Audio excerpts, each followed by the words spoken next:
Well, Aikman, it may be preseason, but old Jolly down there, Jake Joe Levent, he doesn't mail in those little tape pieces, does he? He just brings it. I don't care if it's August or if it's February for a Super Bowl. If you want to get pumped up for a game, he's your guy. If you want to get pumped up for a game, he may be your guy. He's the head coach of the Indianapolis Colts, year number 2, Chuck Pagano. You know his story from a year ago. If not, we will detail it as we go through this game. And on the other side, you've got The Rock. He is Mr. Stability for the Giants. Tom Coughlin in his 10th season, number 2 on the all-time wins list among Giants head coaches. And there's his record, 83-61. And he's not happy that they got off to yet another good start last year and then stumbled down the stretch and missed the postseason. No, and after visiting with him yesterday, he's also not real thrilled with the collective bargaining agreement and the limited amount of contact in practice. You know, I mean, obviously a guy who's been in the league a long time has seen a lot of changes. It's been a real adjustment for him in that regard. He said we've only had 17 practices, including little jog-throughs, and you know, Coughlin does not like to leave a lot to chance. This one starts with a bang. Right off the crossbar, and here comes Eli Manning and the Giants offense.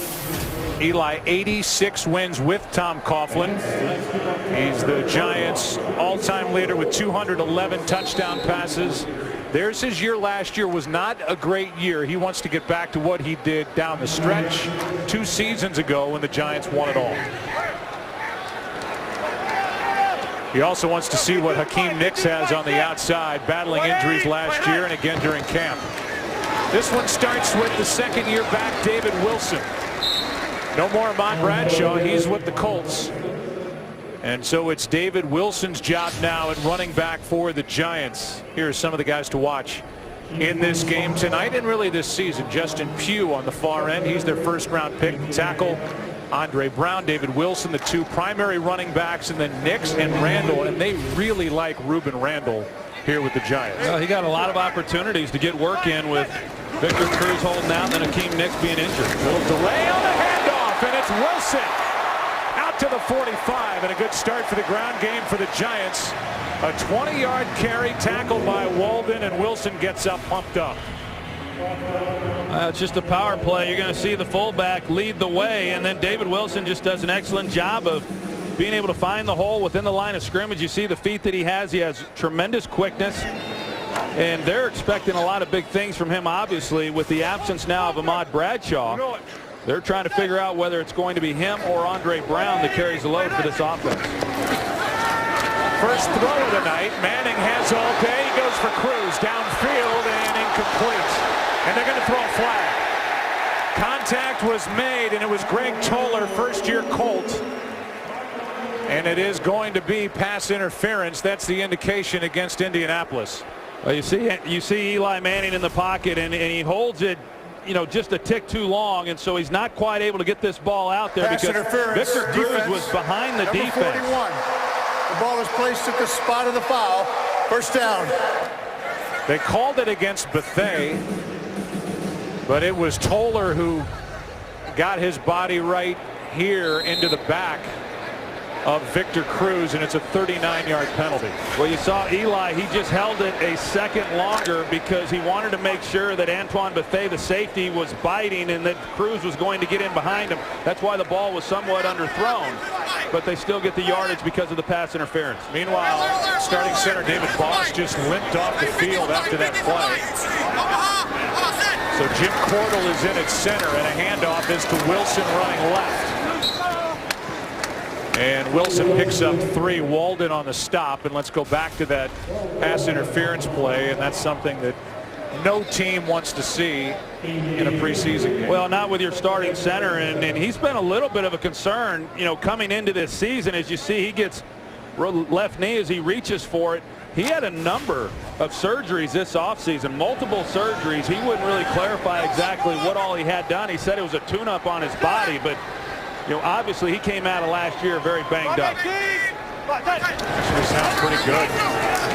On second down, Manning just has nowhere to go under pressure. Throws it into the turf. It's third down.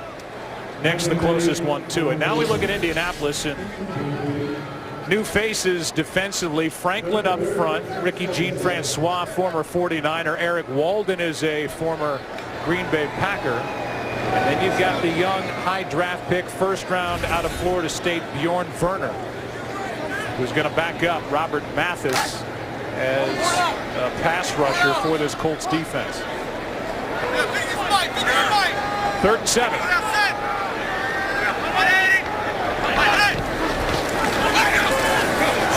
Manning with protection underneath finds the running back. Brown spins away, but he's still short of a first down. Andre Brown, their 3rd down back, primarily, Troy, because he's a better blocker, got it from Manning, but he's dropped 2 yards shy of a first down. Yeah, and as you see here, the Giants are going to go for it. Probably in a regular season game, the first possession, they kick the field goal. But because you get limited opportunities on these types of things in preseason, this is a chance for them to do some of their short yardage work. Brown still in at tailback.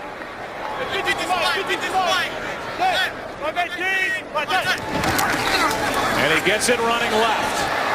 Andre Brown is going to be knocked down short of the line to gain, and it will be the Colts football inside their own 10. The guy who blew up that play was Kelvin Shepard. He made the play defensively. That's got Tom Coughlin shaking his head. A turnover on downs. Colts ball, no score. Tonight's game on Fox is sponsored by the all-new 2014 Chevy Silverado.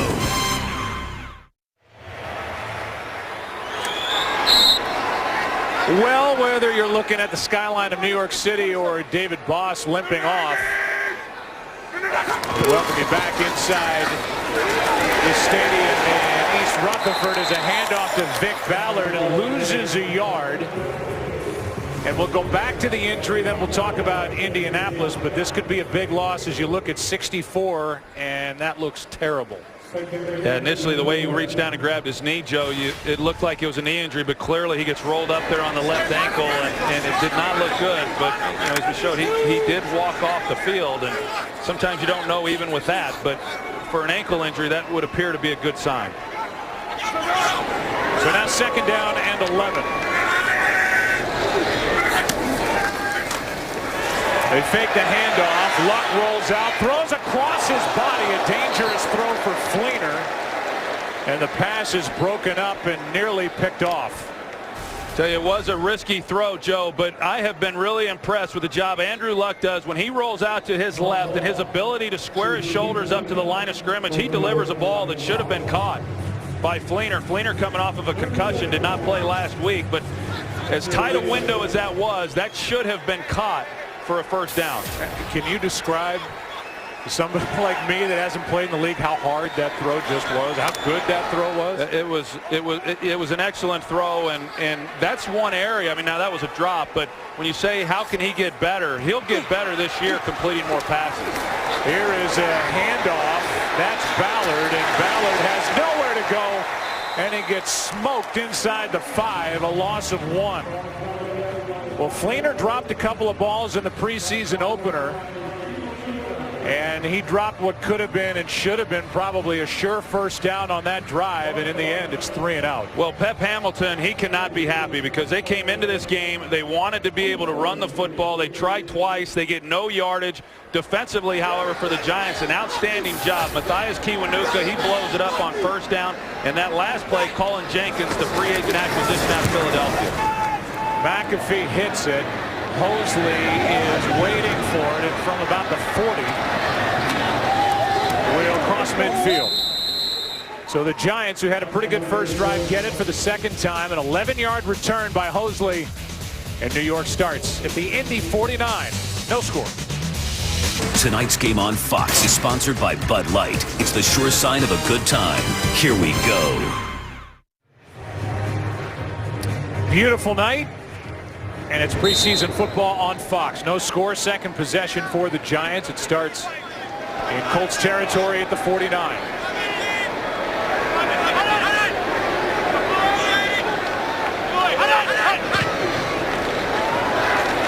Manning with good protection finds Murphy.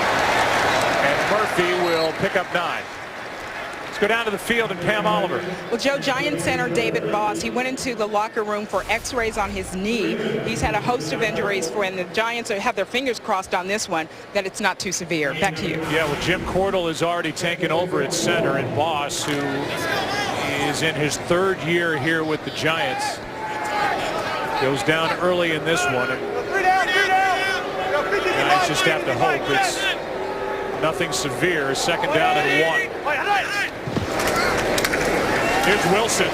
Makes one man miss, but just gets back to the line of scrimmage. Maybe lost half a yard, and Ricky Jean-Francois was there defensively for Indianapolis. 3rd and short coming up.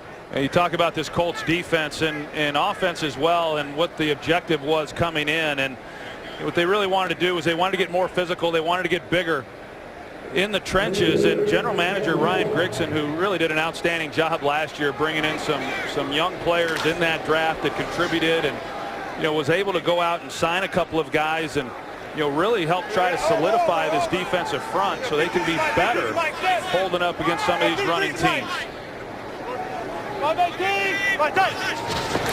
Andre Brown gets it on a toss running left, gets a block and picks up the 1st down. Steps out of bounds at the 32, a gain of 8 on 3rd and short. Well, they run right at the rookie Bjorn Werner, and he's not able to secure the edge right here at the end position. And these are the areas that he'll continue to get better as he gains a little bit more strength. He's primarily going to be used as a pass rush specialist. He's looking to back up Robert Mathis. Don't anticipate that he'll be an early down player against the run. That was 3rd down. The Giants ran the ball and they were able to get the edge on him. Play action pass. Manning with protection now has to scramble a bit. Has a man, and he's got Nix inside the 15. And Hakeem Nicks good for 20. And good protection that time for Eli Manning. Just outstanding protection in the pocket, because originally Eli Manning's trying to get the ball to Murphy to the strong side, double covered. He's able to keep the play alive because of the protection, and Hakeem Nicks just does an excellent job. He's running a dig route, realizes that Eli Manning's in trouble. He works back out towards the sideline, and Manning puts it right on the money.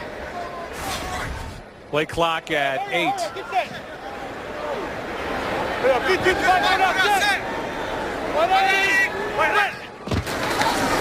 On 1st down, it's Wilson. And David Wilson takes it down inside the 10, a pickup of 3. We saw last year David Wilson and how explosive he can be. It came later in the year, because if you remember, Giant fans certainly do, that week 1 he had the fumble and kind of went in Coughlin's doghouse there for a little bit, and then slowly got more and more playing time, was big on the special teams kickoff return. But he's a much tougher runner than he would probably get credit for a guy with as much explosion as he has. He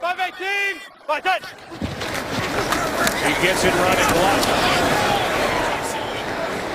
And Wilson picks up 2 to bring up 3rd down. Ricky Jean-Francois was out there for the Colts. And so the Giants are back in that same area where they went for it on 4th and short. They were stopped the last time they had it. Now it's 3rd down and 5. And there's Ahmad Bradshaw. And with his departure, he is now with the Colts.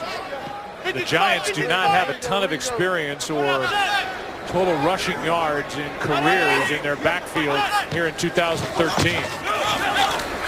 Manning throws, and it's off the hands of the intended receiver, Hardy.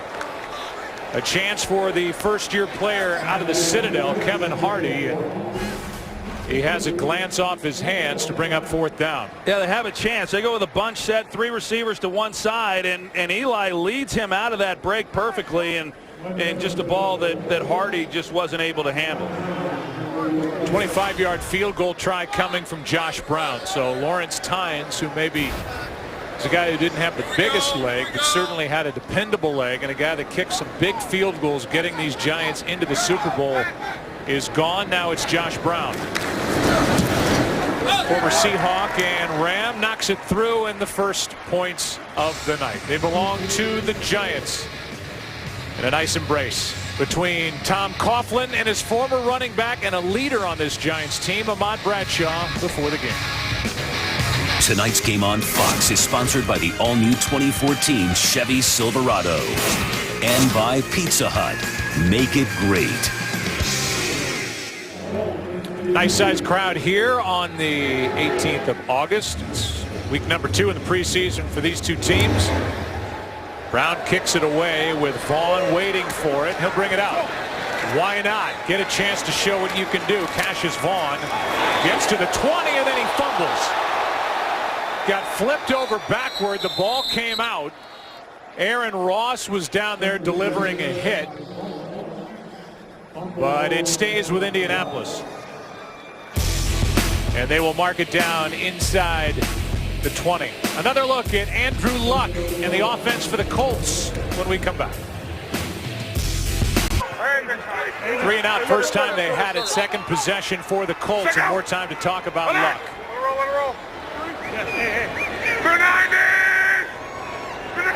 Drive starts at the 19-yard line, and Andrew puts it up, has a man, and it's incomplete. Skipped it into Darius Hayward-Bay.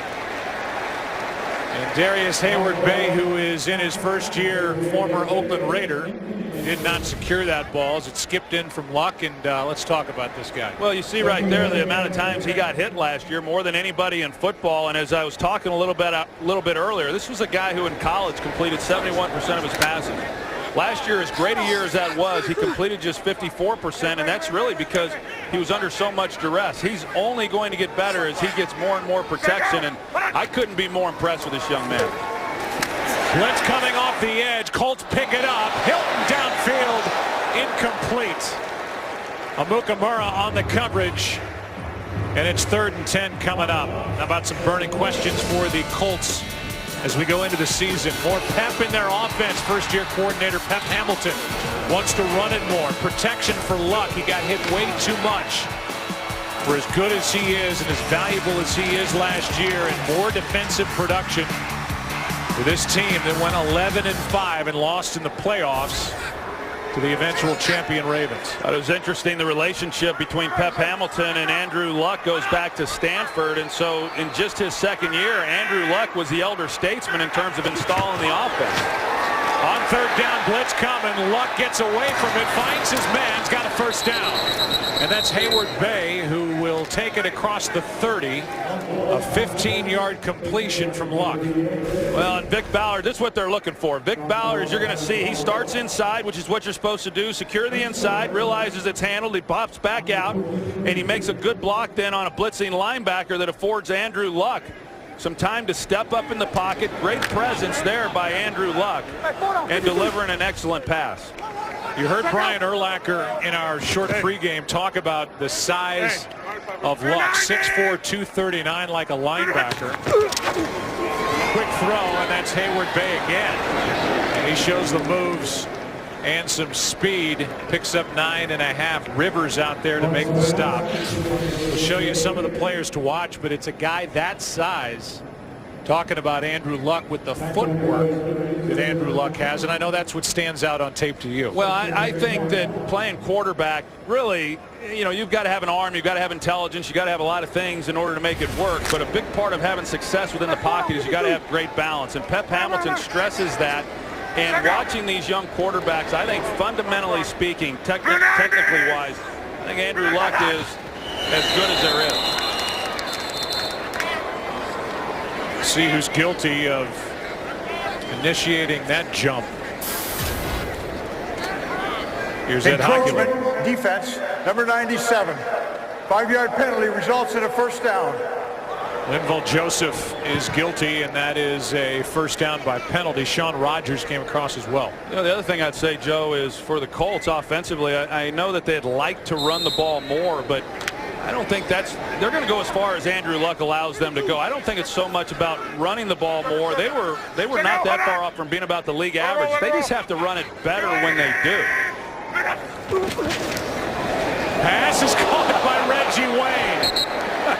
And Reggie Wayne, who has 968 career receptions, 10th on the all-time list, shows a great, strong right hand. Well, yeah, how good is that? I mean, you see a ball that's high. These guys work on these things in practice. That's outstanding. Chris Carter used to do that routinely. when he was playing. Of course, he just recently went into the Hall of Fame. Congratulations to him. And a good chance Reggie Wayne will be going into the Hall of Fame as well. Even when Marvin Harrison was alongside of him, I was really impressed with how great a player he was and his ability to run routes. Play action from Luck. Time runs out, and Andrew Luck will run for the first down and fall forward at the 35. Pressure by Tuck, a 14-yard run and a first down for the Colts. Well, you mentioned Brian Urlacher talking about Andrew Luck's size in the pregame, and he also talked about how well he moves for such a big man, and that's a great example of it. Excellent coverage on the back end by the Giants, but not able to get to Andrew Luck and keep him from picking up some pretty nice yardage there on the scramble. So a first down at the 35-yard line.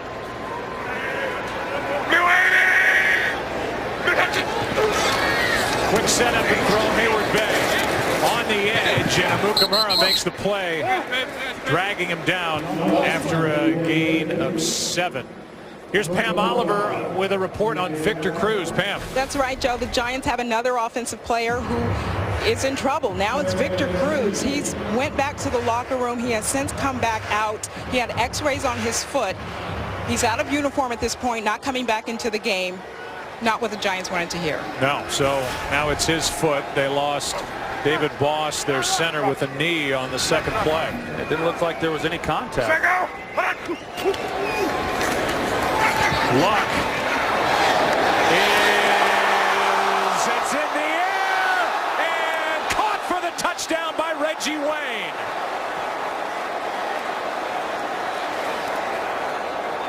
It was nearly picked off. Luck got hit after letting that pass go.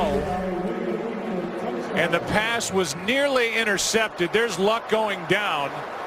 And on the back end of this play, it was Ross back with the Giants, who put it up in the air, and then Reggie Wayne tapped it to himself and made the catch for the touchdown. It was hard to tell how much the pressure by Keith Rivers impacted the throw, but clearly a poor throw by Andrew Luck, and Aaron Ross in excellent coverage and an opportunity to make an interception. And not only does he not make it, but he pops it up in the air, and Reggie Wayne making an acrobatic catch once again on this drive. Aaron Ross, who they say has come back after 1 year in Jacksonville with such a great appreciation for what he had over the years here with the Giants. He won a Super Bowl, got a deal from the Jaguars, left. Now he's back. Vinatieri knocks it through. And after a 28-yard touchdown pass from Luck to Ross to Wayne, it's 7-3 Colts. So much for the emphasis on establishing that running game. Second drive, not one run except for an Andrew Luck scramble. And in the end, it's a touchdown pass to Reggie Wayne, a 7-3 lead. And the kickoff is through the back of the end zone off the foot of Brandon McManus. We'll give you the Giants team questions, the burning questions going into the season. Linebacker core. First of all, who's the starting middle linebacker, and what's the makeup of that group? How good are they? The running game without Ahmad Bradshaw. The emphasis with Wilson and Brown, and the health of Hakeem Nicks. Last year a foot, then a knee. He's already battled a sore groin this camp. Yeah, and I would add Jason Pierre-Paul's back injury into that equation as well. A guy who may not be ready for week 1, but they will need him and a new and fresh Justin Tuck this year as well. Handoff is to Brown, running right, but they came up from the safety spot, a gain of 7.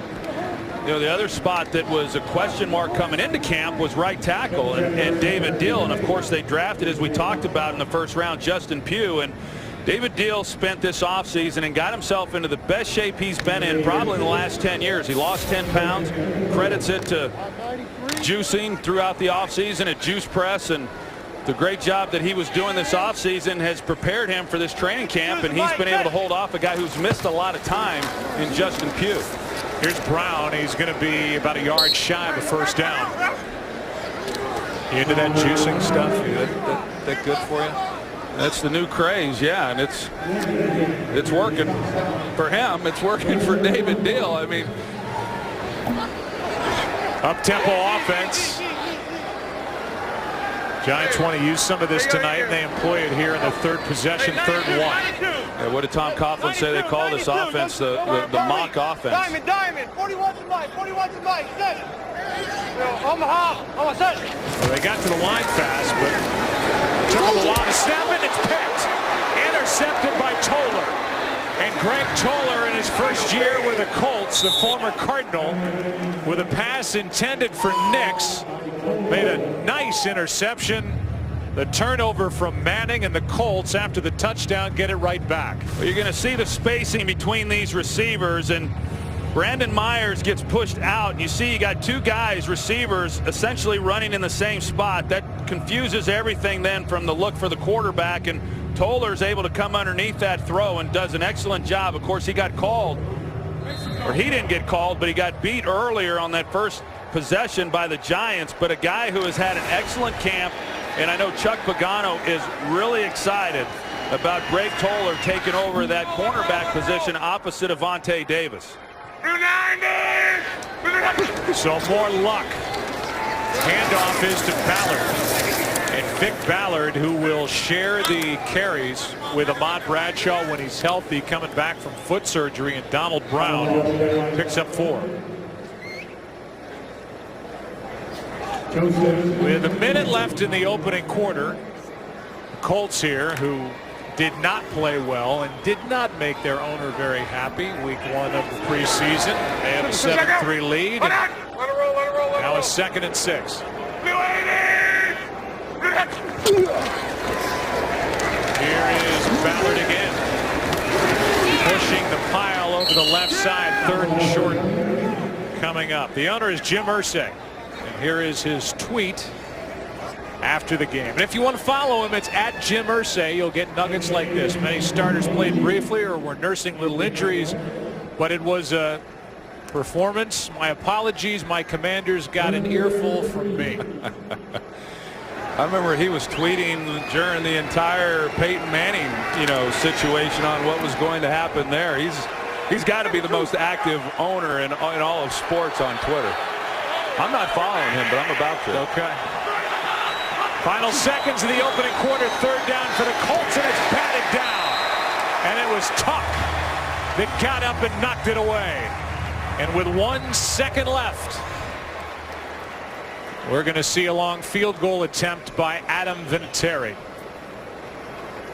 A guy who's won a Super Bowl on a last-second kick. Adam Vinatieri here on August 18th. Is going to line up a 52-yard kick. It's all come down to this, Adam. I wouldn't bet against him.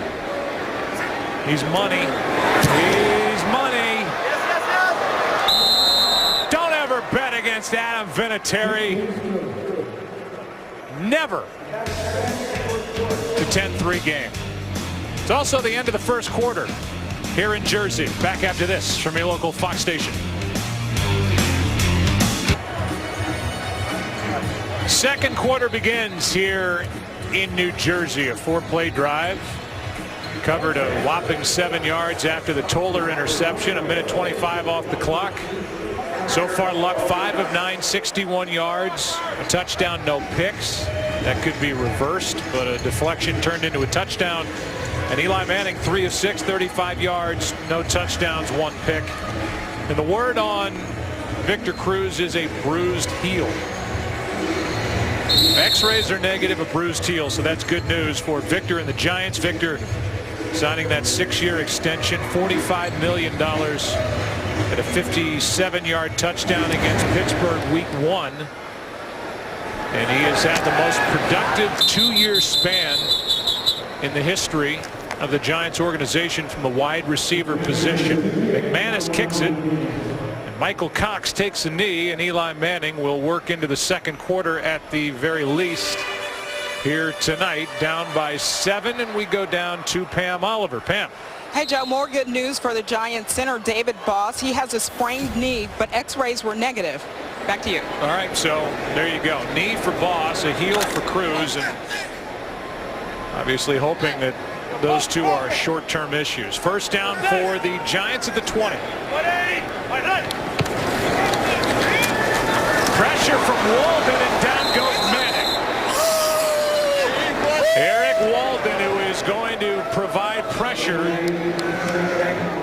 from the other side opposite Robert Mathis, gets in, goes right through David Deal and gets the sack. Yeah, David Deal just gets out of position, and Eric Walden just does an excellent job of coming on the rush. He's coming here, and then the rookie Bjorn Werner, he's going to drop, and that's an area that he has to get acclimated to. But good job, and that's what the 3-4 defense allows you to do with those linebackers. But Eric Walden, a guy who's expected to pick up the slack that's lost from Dwight Freeney, who went on to San Diego, and he makes a nice play there for the sack.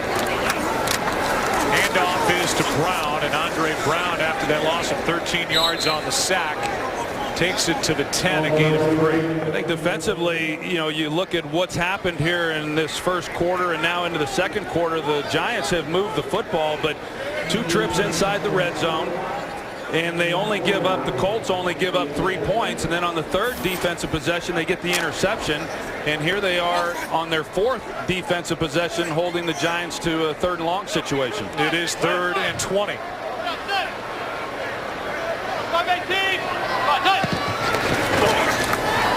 Manning with time is a little short for Kevin Hardy, and so 4th down, it's 3 and out, and that sack by Walden kind of set things in motion. Yeah, well, here's Akeem Nicks. Of course, Victor Cruz out with his heel injury, and the question has been, what's the health of Akeem Nicks? And Kevin Gilbride, I know, really wanted to see in this game, can he recapture whatever speed he had prior to last year? I mean, he never has been a burner, but he could run by some people, but last year that was lost because of all the nagging injuries. He's had some again this year, as we documented, but he doesn't look like he's back to form, at least here in this preseason game. He's got 1 catch for 20 yards. Good punt by Weatherford, and it was covered well downfield.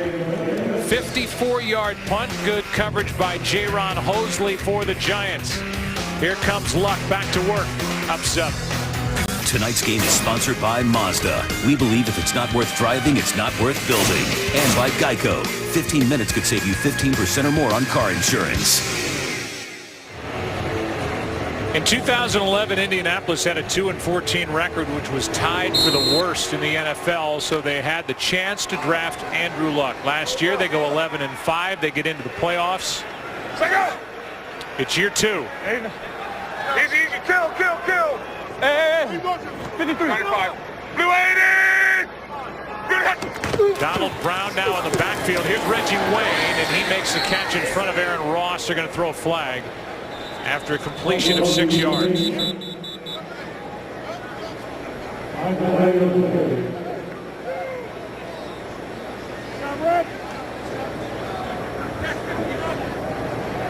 Here's Ed. Personal foul, face mask, defense, number 31. That penalty is enforced from the dead ball spot, 15 yards. 1st down. Well, Joe, you mentioned Andrew Luck, and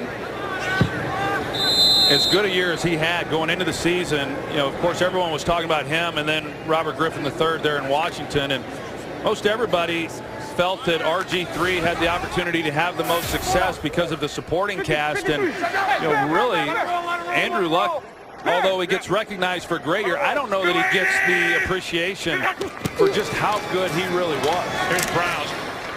Donald does not get much. A gain of 2.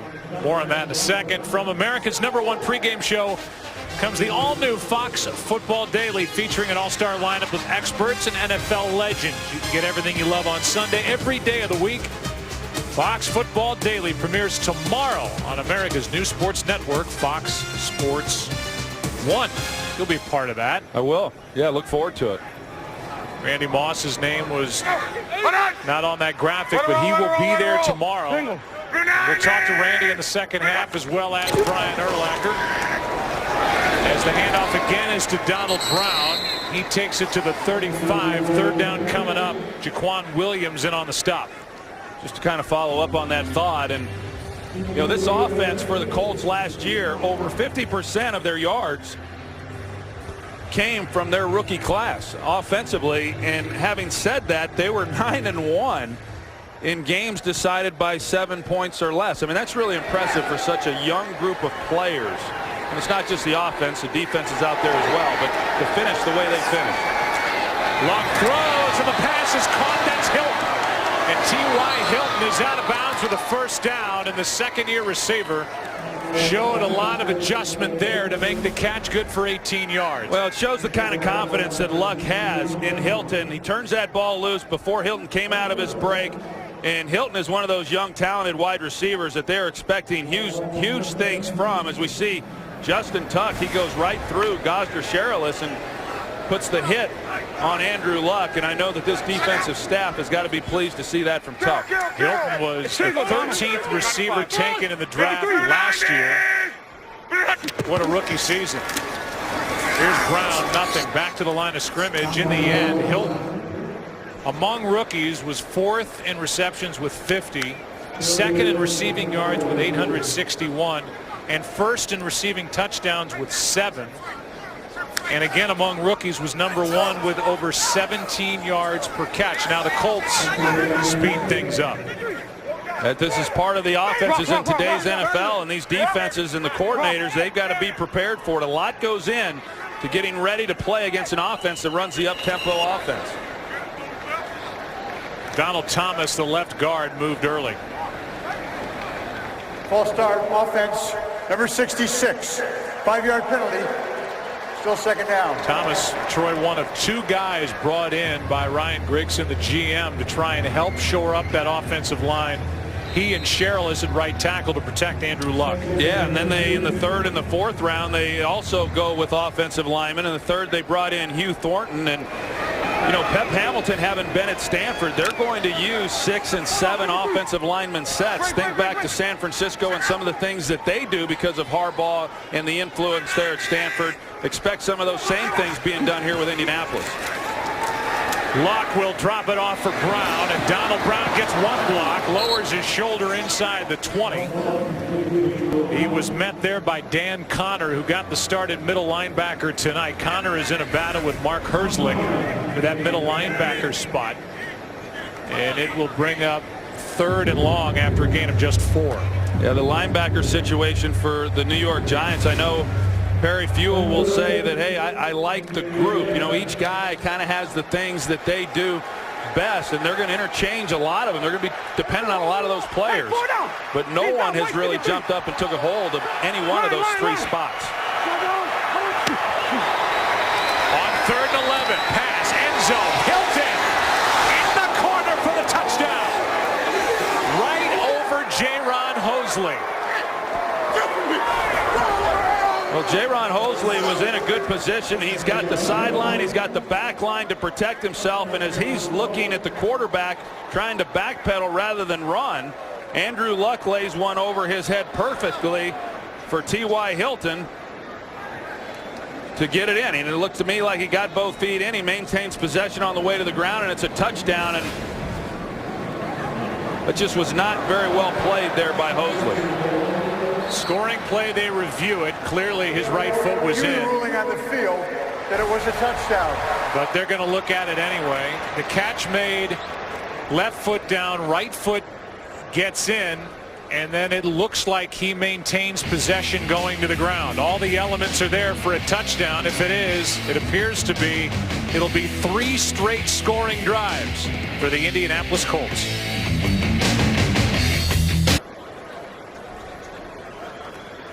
The ruling on the field is confirmed. It was a touchdown. Both feet were in bounds. So the touchdown makes it 3 straight scoring drives for the Colts. This was an impressive catch. But as you said, Jaron Hosley was in pretty good position but could not make a play on the ball. Well, T.Y. Hilton for the 2nd week in a row makes a big play. Last week in the first preseason game, a 45-yard touchdown reception, and makes a nice catch there.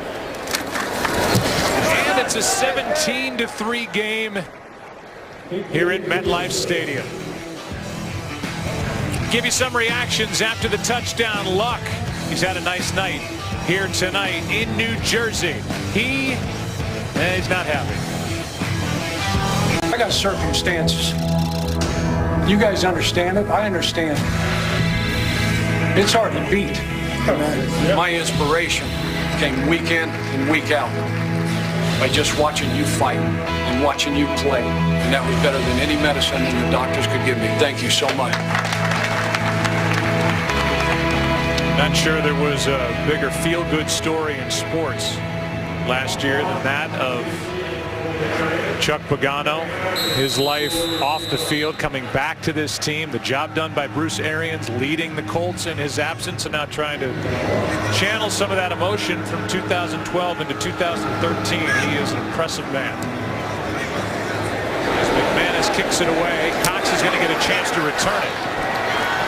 Toward the back of the end zone, Michael Cox, a running back they like a lot, gets it out to the 29-yard line, a 36-yard return.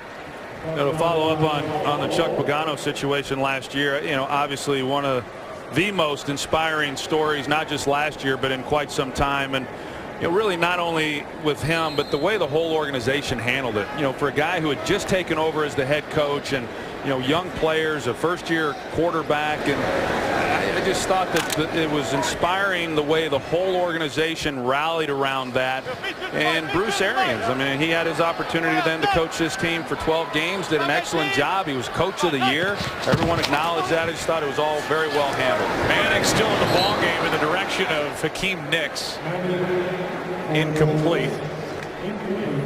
And Nicks has been the target. We will see Ruben Randall, and when you talk to offensive coordinator Kevin Gilbride, he acknowledges how big of a presence Nicks was 2 years ago opposite Victor Cruz when he emerged, how big he can be again. But they love number 82, who's had a big camp. He's come a long way in a short period of time. I mean, they didn't love him so much at the end of last season, and if Hakeem Nicks is not healthy, Ruben Randall's going to move up that depth chart.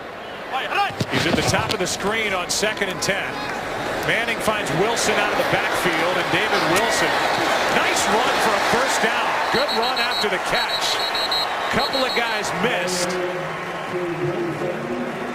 And a 16-yard catch and run for David Wilson. That was impressive. That's just good hard running at the end of this, because contact is made when he's short of the first down, but he just finishes the run and he lowers his head, and got to be careful about doing that these days too, because of the rule change there with the crown of the helmet. But they pick up the first down and they go right back to Wilson. And Wilson, with Walden on him, picks up 5. Under 9 to go in this opening half, week 2 of the preseason. You wonder if this Giants team is going to have to go into this season offensively thinking we're going to have to score a lot of points. Defensively, as you mentioned, Troy, they need to get their defensive ends back and healthy, and Jason Pierre-Paul and Justin Tuck. They don't know about the linebacker position. They're going to have to put up a lot of points on the board, as Randall is the intended receiver. But that was out of desperation. Heavy pressure by the rookie Werner. And it was 92 coming off the edge that got into the face of Eli Manning. Yeah, hey, David Dill, he's going to fight you all day long and give you everything that he has, but he's given up some pressures. We saw it with Eric Walden on the previous possession, and then, as you mentioned, the rookie Werner, he lines up opposite of Dill. He's able to beat him around the edge as well and force Eli Manning to get that out much sooner than he wanted. 3rd down and 6.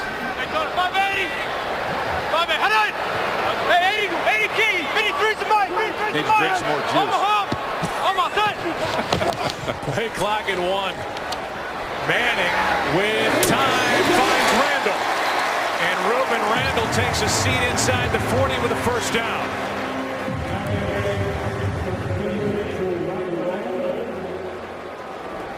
On 3rd down, Andre Brown will be the back this season, trying to protect Eli Manning because he's better in the blocking scheme, picking up linebackers, defensive ends, and he's back there again. Picked up the blitz on that last 3rd down. Now he gets the ball, and he will go backward. Cavell Connor made the play, and a loss of 3. Well, he does a good job, as you mentioned, on the 3rd down in protection to allow them to pick up the first down. And we saw David Wilson pick up the first down on just a little swing pass. They don't have that scat back that's going to really threaten defenses as a receiver, and really haven't had that guy with Eli Manning after Tiki Barber left. Tiki Barber could run those option routes out of the backfield, beat people, keep people honest. Whoever's on the field for the Giants on 3rd down, they're primarily there just as a blocker. No huddle, 3 consecutive plays. Pass caught, there's Gresham is down inside the 25. A 20-yard completion to Nix. That's his second 20-yarder of the game. Eli Manning gets a clean look. It's zoned behind it, and so it gives Akeem Nix a free release off the ball, and then it's just a matter of him getting in the window, the hole there within the zone, and Eli finds him, and pretty easy pitch and catch. Yep. 2 20-yard catches for Nix. On first down, pressure, passes away and off the hands of Randall. Pressure was coming from Lawrence Guy, and he was about a step too late. Well, this is a nice drive right here for the New York Giants. I mean, clearly there had been a little frustration not being able to get more going, come away with more points than they've had, considering they moved the ball there on those first 2 possessions. But I was a little surprised to see Eli Manning come back out on this possession, but clearly they wanted to finish on a strong note, and it has been, and now they're just hopeful that they can finish this off with something more than just a field goal.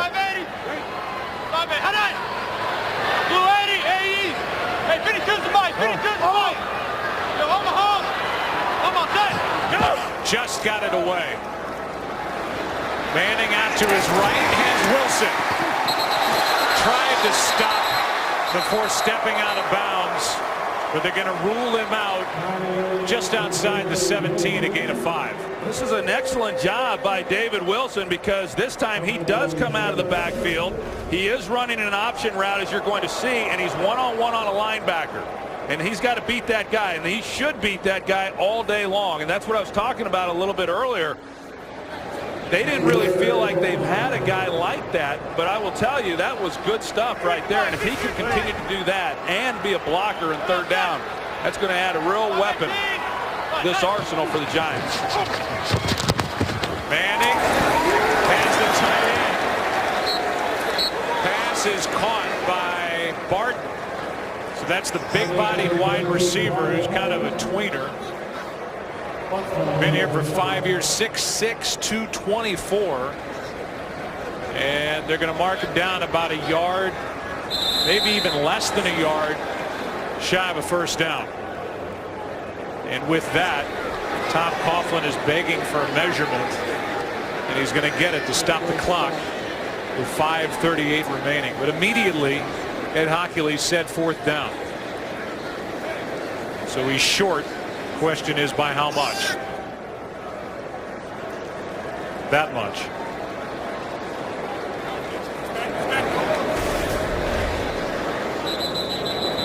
So Barton made the catch, and it was a good spot. Yeah, it was a good spot, and couldn't tell exactly if Barton had his hands or arms tied up, but if he knew exactly where he was on the field, if he just kind of lunges the ball forward, he picks that one up.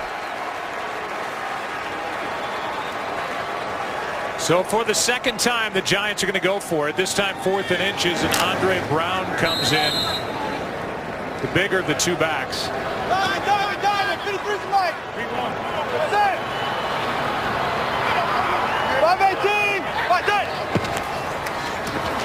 Brown gets it on a toss, gets a block, and has a first down.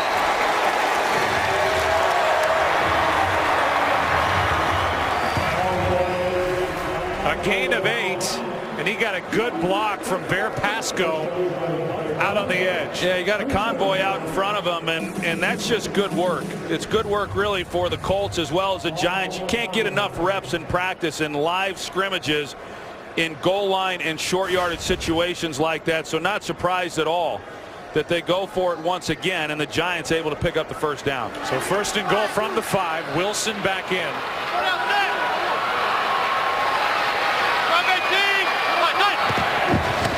And he gets it. Delayed handoff, and it's Verner making the play. Bjorn Verner, who played collegiately at Florida State. The 1st-round pick, was a college defensive end, now making that transition to an outside linebacker in the NFL. He's made a few plays in this game. He's looked really good in this ball game, and a guy who there was some criticisms on the pick because he didn't time very well at the combine, just a 4'8" guy, but he has shown quickness, and he's shown an ability to get after the quarterback, and that's what Grigson saw when he decided to go ahead and take him with that 1st pick in the draft. Nix up at the top of the screen. Manning looking left the whole time. Pass is broken up, and they're going to throw a flag. Barton was there, and he got his feet tangled up with Howell. Yeah, Ramses Barton, he's going to the corner, as you said, 6'6". He's a big target. Couldn't tell how much contact was really made with the body. It looked to me, as you said, Joe, that it was more just getting, legs tangled up. They deemed it as pass interference and get the flag. Although the officials now are gathering, and one may overrule the other. Yeah, I didn't think there was enough contact there to warrant pass interference, and it was incidental contact with their feet. Delano Howell was the one defending. There was no foul on the play.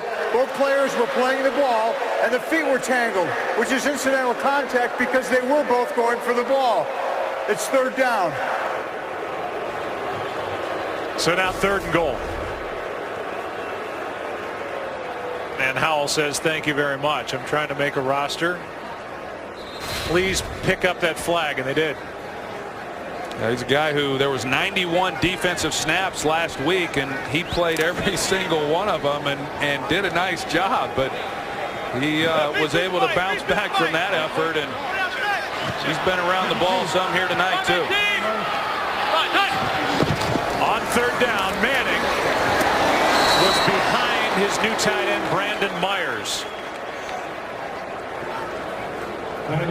Myers was a big weapon in Oakland last year, caught 79 passes for over 800 yards. 79 passes, 4th highest total among tight ends in the NFL, so a new weapon.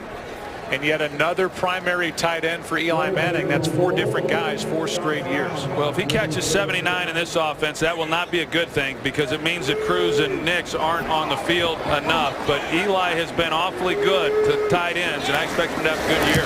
14-play drive, but only 3 points, and it's a 17-6 game after a 27-yarder by Josh Brown. 17-6 at MetLife.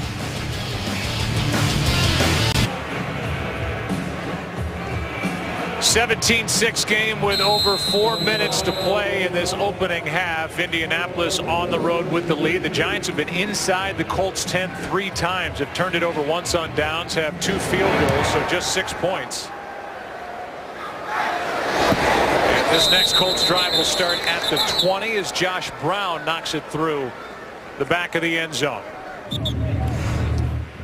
Well, in these parts, they have the countdown to Super Bowl 48, and this is updated. 167 days until that's played in this stadium, MetLife Stadium, February 2nd, 2014. Matt Hasselbeck takes over at quarterback for the Colts. Go.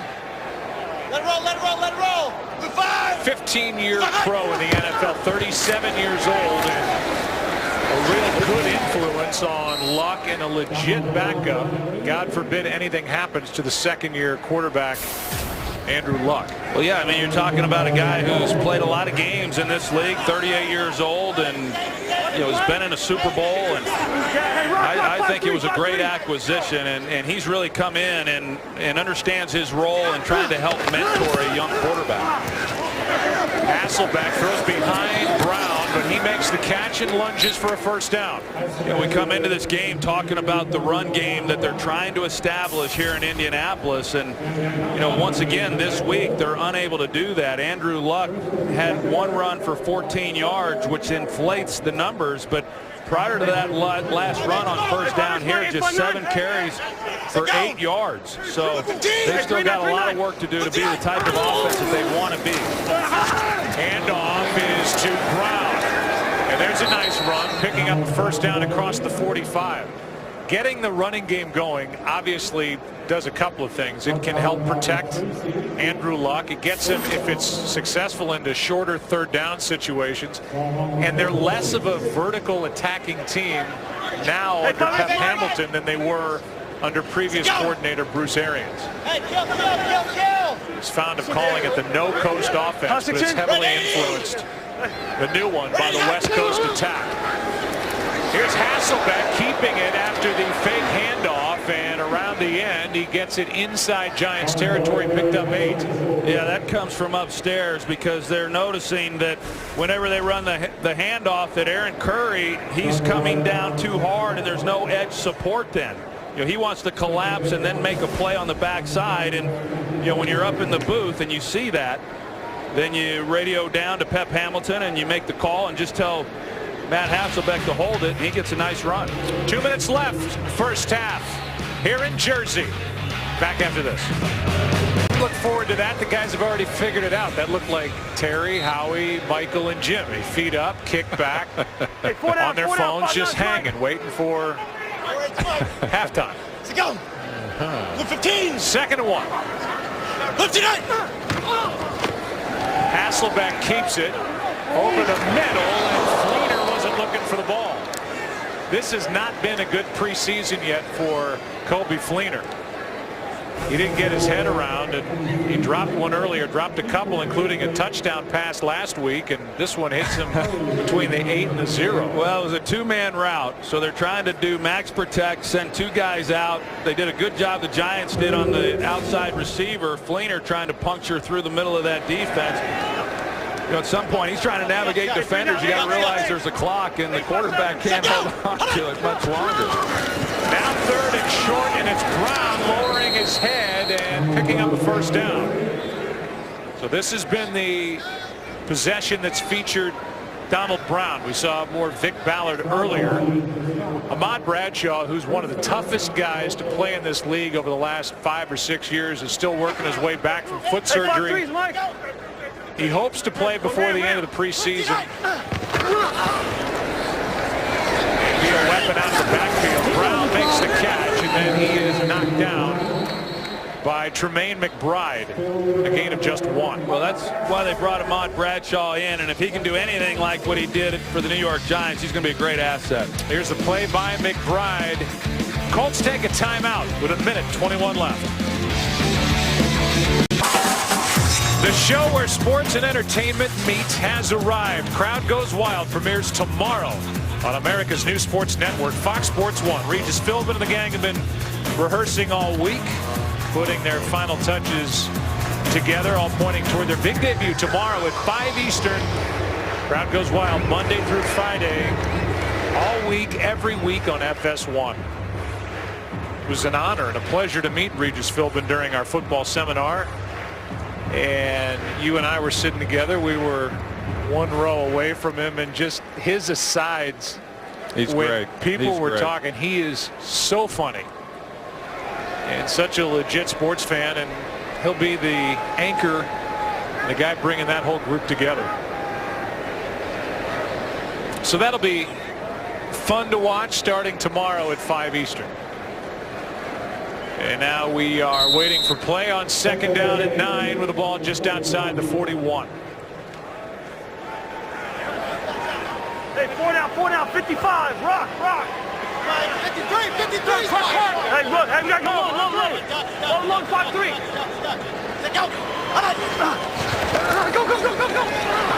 Hasselbeck, pass complete. That's Hayward Bay. First down, a gain of 13. Connor on the stop, and this drive will continue. The ball inside the 30. Nice 2nd down completion from Matt Hasselbeck. He's thrown the ball well. Threw it well last week. This one's up for grabs and picked off. Back the other way, it's Hosley. Hasselbeck can't bring him down. And the interception return brings it back near the Colts 40, a 37-yard return. Fleener comes away limping for the Colts on an ill-advised throw from Matt Hasselbeck. Well, Mike Patterson, he splits the double team and gets pressure right up the middle and in the face of Matt Hasselbeck, and that's the reason this ball's intercepted. You see the job right in the middle, right up the gut. That's tough on a quarterback, and so Hasselbeck trying to avoid the sack, get the ball out, ball sails on him. Hosley's there to make a play. It's an excellent job because the Colts offensively were moving the ball well in that no-huddle offense. So the opportunity this year for Jaron Hosley, it's there. as an extra defensive back and somebody that these Giants will lean on in 2013. Now it's David Carr in at quarterback. Justin Pugh, the rookie tackle, in front of him, and the handoff to Brown is good for 11 and a first down. Well, you think about it, Joe, defensively for the Giants, the things that we talked about. Colin Jenkins made some nice plays. If you get that kind of inside push from a 300-pounder like Mike Patterson showed on that last play to cause the interception, that's going to go a long way in helping out Justin Tuck on the outside. And then when Jason Pierre-Paul comes back, because, hey, when the Giants have been at their best, it has all been because of the pass rush from that group up front. This is just an excellent job right in the middle by Mike Patterson, an acquisition this offseason from the Philadelphia Eagles, and he is outstanding on that play. Former first-round pick in Philadelphia, and a guy who has battled some brain issues to come back. And seizures when he was in Philadelphia, and here he is. Good to see. Carr slings it. That pass is caught by Barton. And Barton has marked a half-yard shy of a first down. So Rams is Barton getting a chance to do something here. And now with 2 timeouts remaining, 19 seconds on the clock, Carr will throw. Sideline pass is caught. Barton again. And he is out of bounds with 13 seconds remaining, and he's got a Giants first down after a gain of 8. You see Carr's throwing motion there. It's a little unorthodox, although the ball comes out in a hurry. It's a side arm deliver. It doesn't bring it all that far back, but he has been really an asset, I think, to Eli Manning in the quarterback room. And this year, he's been very cooperative in his role, whatever that may ultimately be, because of the drafting of Ryan Nassib. Back inside the red zone are the Giants. Carr, end zone, incomplete. And he took an official with him. Pass intended for Adrian Robinson. David Carr is a former first-round pick of the Texans in 2002. And he just got pummeled behind that offensive line in Houston. Now he's made a career as a backup, as the field judge had to get out of the way of that pass. And he, David Carr, is in a battle with a former Colt, Curtis Painter, for the backup spot behind Eli Manning. Down, 4 down. We see Carr tonight. Painter will get the opportunity next week on Saturday against the Jets. On second down, Carr spending a lot of time in the backfield, fires, and now 3 seconds remain with Lewis Murphy, the intended receiver. And a penalty flag is thrown late. Well, Adrian Robinson, he's working the middle of the field once again, and David Carr just not able to spot him on that second down play. That really was the place, or the first down play. It was the place to go with the football. By the Giants bench, it's a 15-yard penalty. It's third down. That penalty is being called at the end of the play against the bench, but it was Tom Coughlin right in the middle of it who was making the noise on the sideline. I think he was saying we called timeout. Either way, 3 seconds remain, and again inside the red zone. No touchdowns. A field goal try here of 45 yards by Brown to end the half.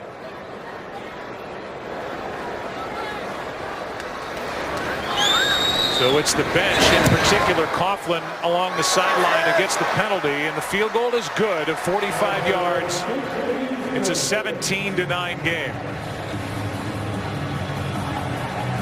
And Tom Coughlin will have his say before he heads in for halftime.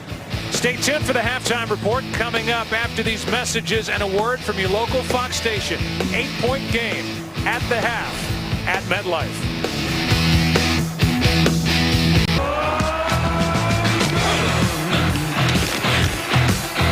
Luck, it's in the air, caught for the touchdown by Reggie Wayne.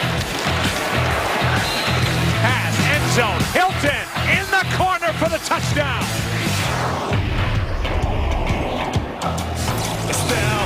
Oh, what do you think, Troy Aikman? Preseason, Colts and the Giants. What have we seen so far? Good things. Here's some of the stats from the first half, and It's been an impressive road trip here for the Colts so far. Well, I think offensively for the Colts, yeah, they did some nice things. Andrew Luck was very efficient, doing a nice job, 9 of 13, a couple of touchdowns. And then for the Giants offensively, you know, not quite as efficient. Certainly they'll be working on some red zone things and what happened down on that part of the field. But then defensively, I think some of the things that they were hoping to see within that defensive line, they saw. So I guess the net of it is it's a preseason game. It's what you would expect. There's some good, there's some bad, and now we're getting ready to see a lot of young players, Joe, that really this is their primary opportunity, because next week the starters will get a little bit more work, and so this will be the most extensive work that these guys get with an objective look, because going into that last preseason game,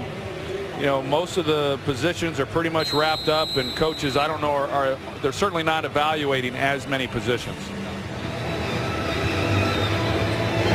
We will also take the opportunity to go around the NFL and look at some of the teams that we have picked to focus on, and some of their questions going into the season is Kerwin Williams can't make it to the 20.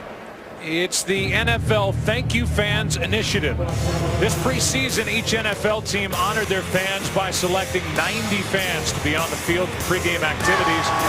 Fans were also presented by the team's players, coaches, and owners with a jersey to thank them for their support. Hasselbeck still at quarterback. And it's DeLon Carter in at tailback. Carter gets it running left, trying to find a little daylight, and he runs into the body of linebacker Matt Broha. No gain. Hasselbeck threw the ball okay when he came in. The end of the first half, threw that pick late as the Colts were trying to drive down and add to what was at the time a 17-6 lead. Blitz coming from the Giants. Colts pick it up, and it's Carter out of the backfield out to the 25. A few yards shy of a first down. He got 8. Keith Rivers on the tackle. Well, this isn't uncharted waters for Matt Hasselbeck either. As you see, he drops his arm down in order to fit a ball in there. And, you know, he was at Tennessee, had 5 starts last year. You know, with Jake Locker was down, but he was there when he was a young player as a rookie, and you know, now he's serving that same role here with Andrew Luck. Of course, the Colts are hoping that he doesn't have to play, but what a great insurance policy he is for this team. Here is Carter, and Carter's got a first down. Did you think we saw enough from the starting unit for the Colts with their intention of trying to establish the ground game in that first half?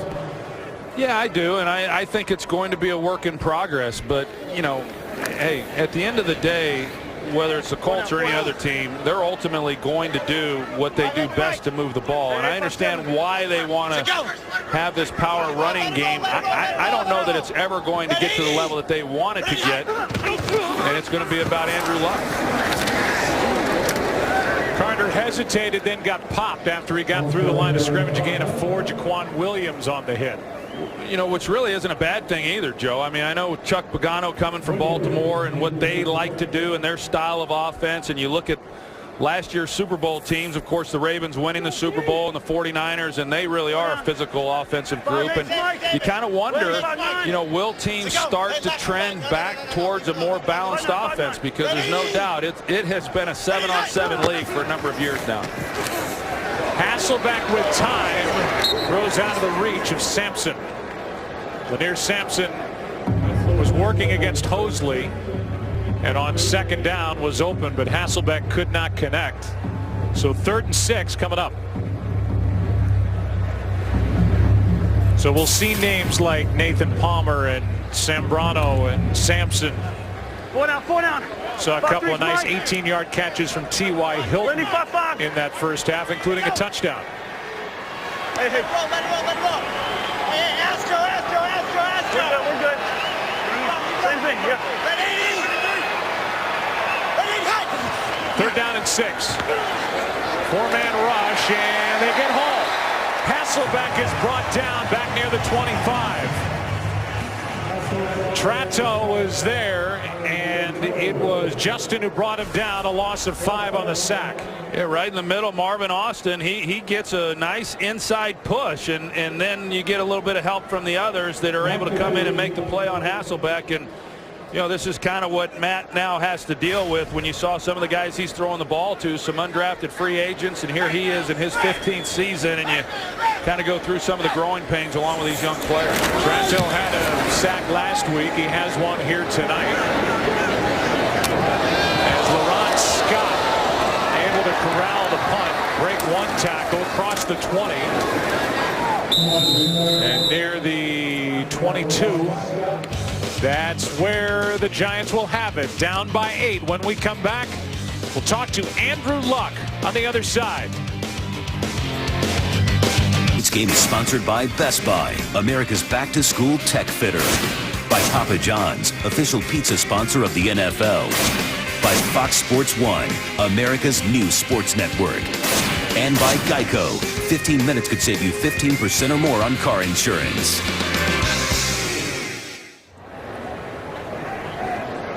Young Giants fans in the crowd here, rooting on their Giants here in the middle of August. First-round draft pick Justin Pugh takes over at left tackle. 180. Ryan Terrain is in the game behind Carr, and it's Murphy on the end around. And Murphy is dragged to the ground by Drake Nevis, a gain of 2. Let's go down to Pam Oliver. All right, here with Andrew Luck. And Andrew, tell me some of the things you can take away from tonight. You guys have played really well, had some nice drives. Yeah, you know, it was good to score some touchdowns, although I don't know if we deserved the first one, but, you know, what a miraculous catch by Reggie. You know, just got to keep grinding. You know, we understand that it's great to get out here and play against a different team. We got to run the ball better. I think we got to make more plays in the passing game. And I noticed you stayed very active in this game. What are some of the things you want to improve on this season? You know, accuracy, big one. Making sure, you know, the playmakers get the ball in their hands. Wasn't nearly as accurate as I needed to be last year, but if T.Y. Hilton has the balls in his ball.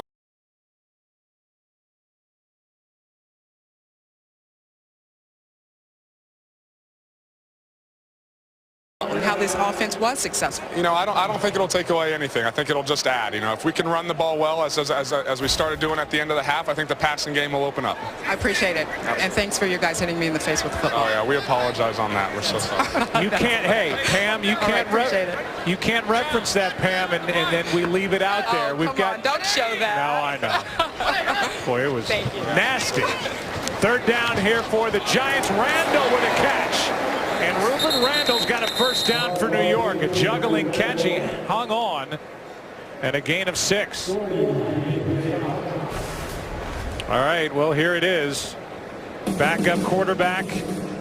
Chandler Harnish throws, and Pam Oliver, wham. Let me tell you, that ball had a tight spiral, and it had some hum baby on it. And, hey, Pam, toughest person in this stadium. She showed her toughness. She'd proved it to me enough times over the years, though, but she proved it again tonight. Yeah, I know who I am, but yeah, that was fine. Here's Terrain. An apology followed, though. And Chandler Harnish sure felt terrible. Don Cornelli, our camera operator behind him, and a nice little hug. So a moment between Pam and Chandler, and thankfully Pam's okay. Pam was up here for the on camera to start the game. I was just going to come up here with a black eye. There was nothing keeping her off that on camera. Not funny, Pam. Sorry. Second down and 8. Carr steps up, and he's brought down. Brought down to the backfield by Nevis. Drake made a play earlier, and now a loss of 5. And for those of you who don't know it, how about a little knowledge on Pam Oliver? Was a track and field star at Florida A&M. So she's tough, and she proved it again here tonight. So she'll be working the sidelines and bringing us interviews throughout this second half, as we'll take a little bit more of a global view of things while we call this action between the Colts and the Giants. Third down. Carr gets hit. Passes behind Barton, incomplete. So fourth down for New York. 1 first down on that drive, and Barden was open, the pass behind him, and Carr was under pressure. Well, they bring 4 to that side, so you've got an unblocked rusher, and the one comes free and gets a hit then on David Carr just as he's turning the ball loose. And even with that, with a ball behind him, Barden, it looked like, had an opportunity to maybe be able to make the play. Marshae Green, Timeout, Indianapolis. who got the late activity on David Carr. Got there a step too late, but helped force the incompletion. So a timeout taken by the Colts, and we welcome you inside. There's so much to talk about as we welcome you to the booth. I'm Joe, that's Troy, and said at the beginning, this is where our season and the NFL season will end here in this stadium. So many ups and downs and teams on hot streaks and cold streaks. We're going to get into some of these teams in this second half. Let's just focus on these two. These are two teams. One made the playoffs last year, one didn't, but both have a legitimate shot at getting there this season. Oh, I think both teams will be in the playoffs. Of course, last year there were more teams that made the playoffs last year and that also had made it the year before than had really happened in quite some time. So we're starting to see more and more consistency, but I would certainly expect the Colts to make the playoffs. I think they're a better team than they were a year ago with more depth, and I really believe that the Giants are going to bounce back and have a solid year. Punt by Weatherford, a penalty flag flies as Kerwin Williams survives a couple of hits and gets knocked down after he crossed the 25.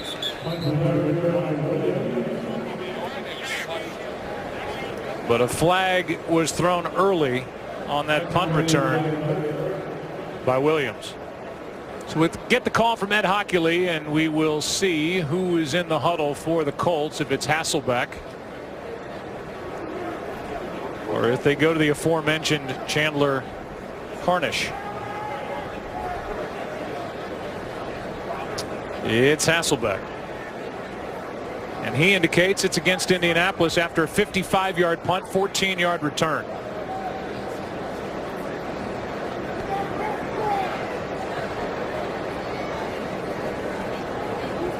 During the kick, remember the kicking team was out of bounds and did not immediately return in bounds. Number 29.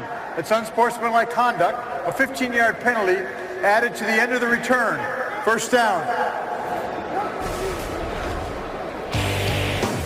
So there it is. Michael Cox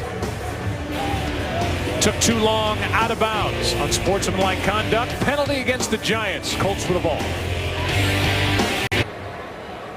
Colts have it, starting at their own 43. Lenny. Go. The 15. 59. More from Matt Hasselbeck. Over the middle, he finds his receiver. Pass is caught shy of midfield. It was Jabin Zambrano. Gain of 6. The Colts on the outside have obviously Reggie Wayne, T.Y. Hill, Darius Hayward-Bay.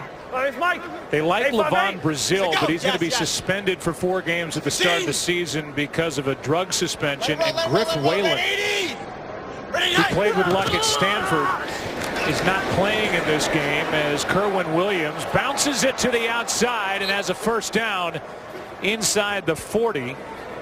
Whalen's out with a bad groin, so opportunity for guys like Zambrano and Sampson and others to try and make something happen for their careers here tonight. That was a carry of 12 yards.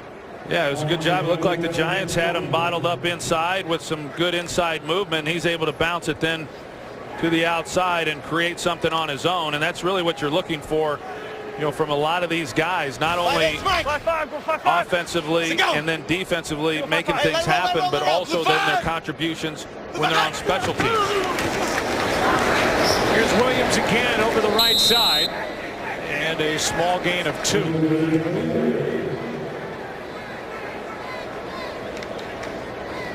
High draft pick for the Giants was in on the stop, Jonathan Hankins.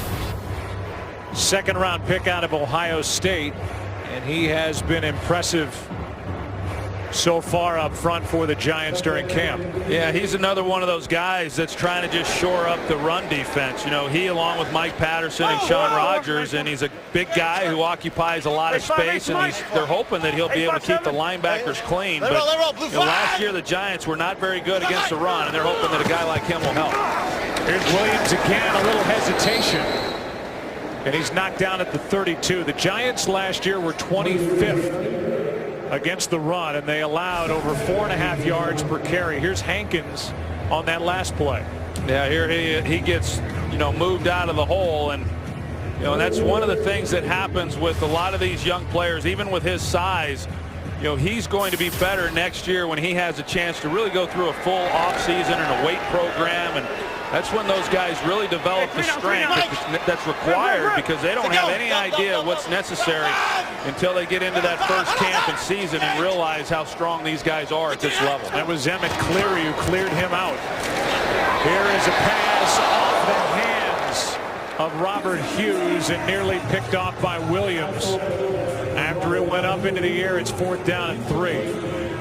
Jaquan Williams, he's in there on 3rd down, and that's really right now, it looks like that's going to be, you know, his primary function. He's best as a cover linebacker. He and both Spencer Paysinger, and he had an opportunity to make a play on that with the ball in the air and just failed to make it. 50-yard try here by McManus. He's got a big leg. He can boom it. And he can also hit uprights, and he banks it in. From 50 yards away, it hit the inside of the left upright and ricocheted through for 3 more points for the Colts.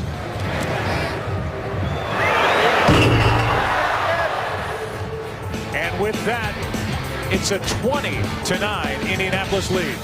Game on Fox is sponsored by Verizon. When it matters, Troy does.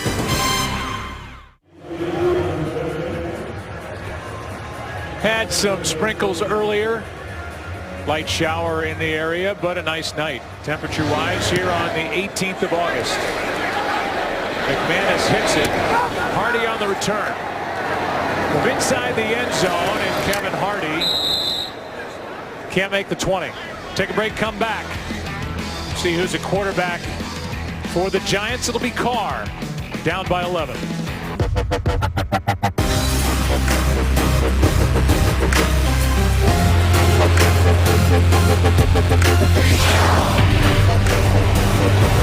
This is the NFL on Fox, and this is a preseason special. 5:39 left, 3rd quarter, 20-9.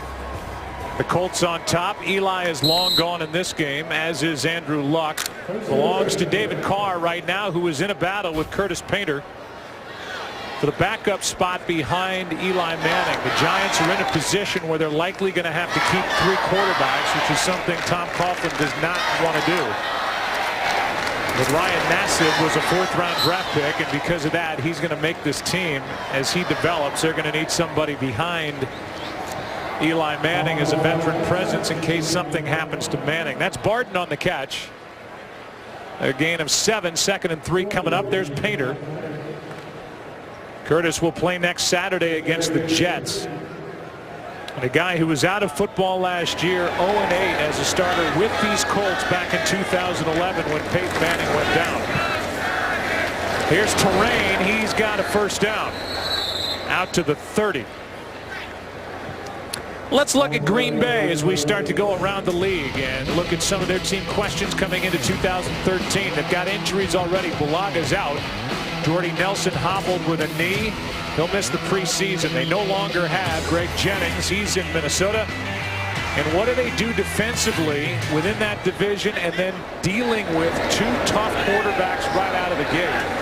First, Colin Kaepernick week 1. As the pass is caught. That's Murphy.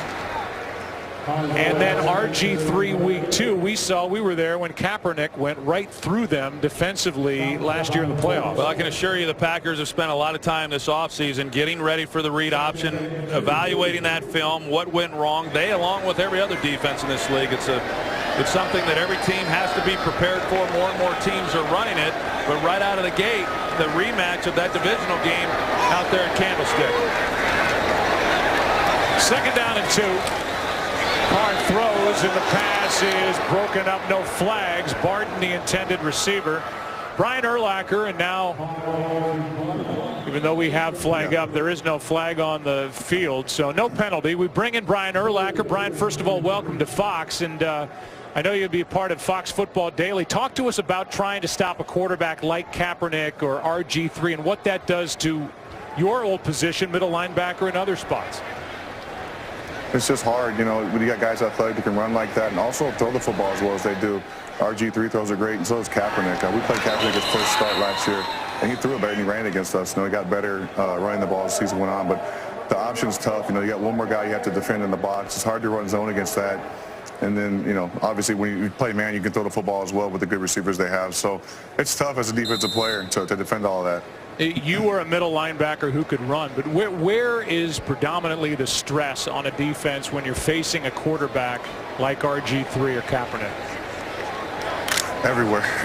They're a headache for everyone on defense, I think. I think the edges are the most difficult parts to defend because you got defensive ends crashing down, trying to stop the run if they hands it off to the fullback, and then if he keeps it, you know, they got to redirect and try and get out there and get him. We did a good job playing cover 2 in Chicago because our corners could see in and kind of stop the run with that. You know, get a couple extra guys in the box doing that, but it's really hard to defend. You know, defenses will catch up, but it's been tough, and last year was really good for those offenses. Caesar Rayford made that play. He gets the sack. A flag is thrown. They pick it up. It's declined. It's 4th down. And so a punt is coming. How do you like this side of it, Brian Urlacher? First of all, I can't believe you're out of the game. And secondly, what do you think of this whole TV racket? I'm having a good time with it. You know, we have a good crew here with Kurt, Jay, Randy, Rondé, and myself, and some other guys as well. It's been fun so far. You know, it's definitely an adjustment. I'm used to being in training camp this time of year or just doing some football stuff. So it's different, but I'm enjoying it. You know, it's a different side of football, and I love football, so it's nice to be able to talk about it every day, and not just NFL, but college as well. So I've enjoyed that, and we have good camaraderie on this show as well. I think anytime Jay's around, it's going to be fun. Yeah. A false start on the punt. Yeah, well, we know that, and I know your relationship goes way back. Well, it's great to have you as part of the team. Good luck with the show. Fox Football Daily. It's on FS1, and we couldn't be any more happy to have you with us here at Fox Sports. So welcome aboard, and thanks for your time tonight. All right, thanks, guys. Good talking to you. All right, it's Brian Urlacher, part of the Fox team now. What a player he was. I think they'll miss him there in Chicago. He had an opportunity to play, but they elected not to come back, and I think they're going to miss his leadership for sure. Good punt by Weatherford with Kerwin Williams waiting for it back inside the 25. And Williams is out to the edge near the 30. That's where the Colts will have it. When we come back, Eli Manning will join Pam Oliver on the other side of the break. Colts have it up by 11. It is a 20-9 game. Third quarter, 3:10 left. Hey, 4 down, 5-8 Mike. 5-8 Mike. Hey, line 5-7. To go. The 15. 59. Back at it is Hasselbeck. Under pressure, he steps up and finds Carter. And DeLon is out of bounds with a gain of 4. Let's go down to the field. Pam Oliver with Eli Manning. Well, Eli, tell me what you can take away that's positive tonight regarding the offense. Yeah, well, I thought we had a couple of good drives. Obviously, we didn't finish them. We didn't get touchdowns, but drove down there, ran the ball well, had some third down conversions, and then just didn't finish some drives. We also had a kind of a no-huddle, fast pace, and had a really good drive. Again, it ended in a field goal. But I thought there were some, some good things that we'll take away from it, and we'll learn from it. You concerned at all about Victor with the foot and how that may set back this offense? Well, hopefully it's very minor. I don't know the details. I know he got back on the field pretty quickly, so usually tells you it's not real serious. So we'll see what the time frame is, but we have some other guys who can play as well. A lot of conversation about Ruben Randall and how he's been able to kind of lift his game. How important is that to have that, guy, that third receiver who can really help stretch the field? That's big, and Ruben's really come along. He's played in practice well, had a few catches today in the game, so we need that third receiver to come in, make some big third down catches today, and get down the field. So hopefully he'll continue to grow and be a big weapon for us. Super Bowl in this building. Do you let yourself go there? you know, right now we got to worry about preseason, getting ready. We got strides, and we got, you know, a lot of improvement to make over these next few weeks before that first game. So we're going to keep working and worry about getting our game where it needs to be and taking it into the season. We got to worry about making the playoffs first. All right, Eli, appreciate your time. Thanks a lot. Joe, back upstairs to you. All right, Pam, thank you, and thanks to Eli Manning. Colts came up about a yard shy of a first down, so a punt coming. And is McAfee, and waiting for it is LaRon Scott.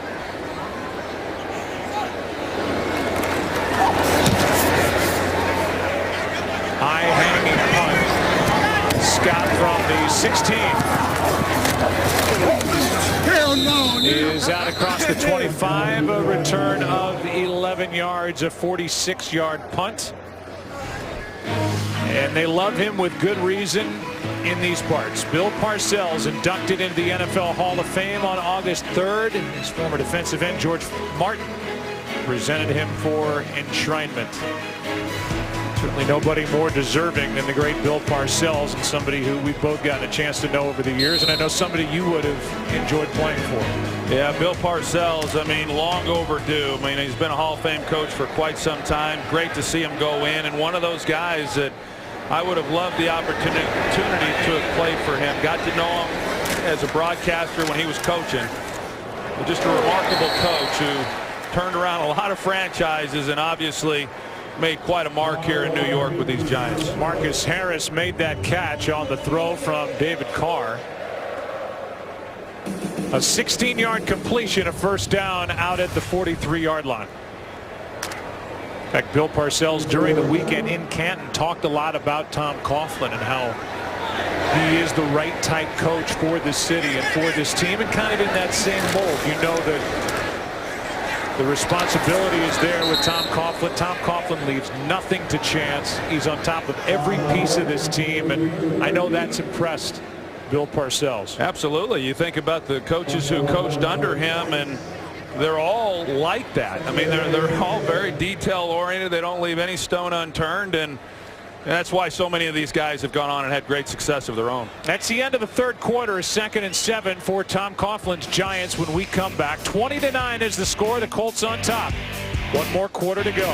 Fox NFL Sunday, and this special returns after this from your local Fox station. Never be without football. Call ** NFL to download now. It'll be 2nd down and 7 yards to go for the Giants, who trail by 11. Quarter begins.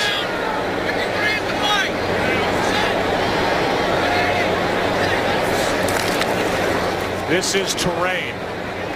And Ryan Terrain is out to the 49, picked up 4. 3rd down coming up. Well, we look at this situation now in the 4th quarter, and you know, David Carr still in the lineup, and Ryan Nassib's expected to get his opportunity, and I'm a little surprised that they haven't already gone with Nassib. I mean, certainly David Carr is a 12-year veteran. I mean, they know what they've got with him, and you want to try to get this guy Nassib as many looks as you can, a young quarterback, and see what he can do. And I would imagine that this will be the last series here for David Carr. On 3rd down, Carr out to his right, running for his life, and he's brought down from behind by Marshae Green. Green's made a couple of plays in this game. That's got Chuck Pagano smiling. A loss of 7.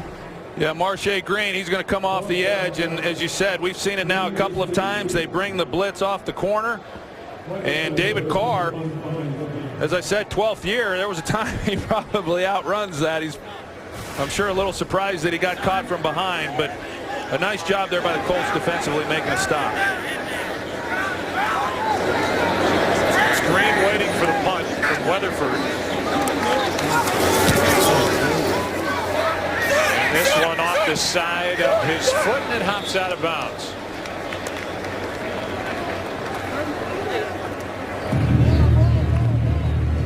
Well, you mentioned the phrase coaching tree, and we'll look at it. There's Bill Parcells on the top, 2-time Super Bowl champ. Bill Belichick is on that tree. He's done it 3 times. Tom Coughlin has done it twice, and Sean Payton, who is back, He did it in Super Bowl 44 with the New Orleans Saints. Sat out last year, and we'll talk about the Saints as we go through this fourth quarter and the importance of having Sean Payton, a great play caller, back on the sideline for Drew Brees and the Saints.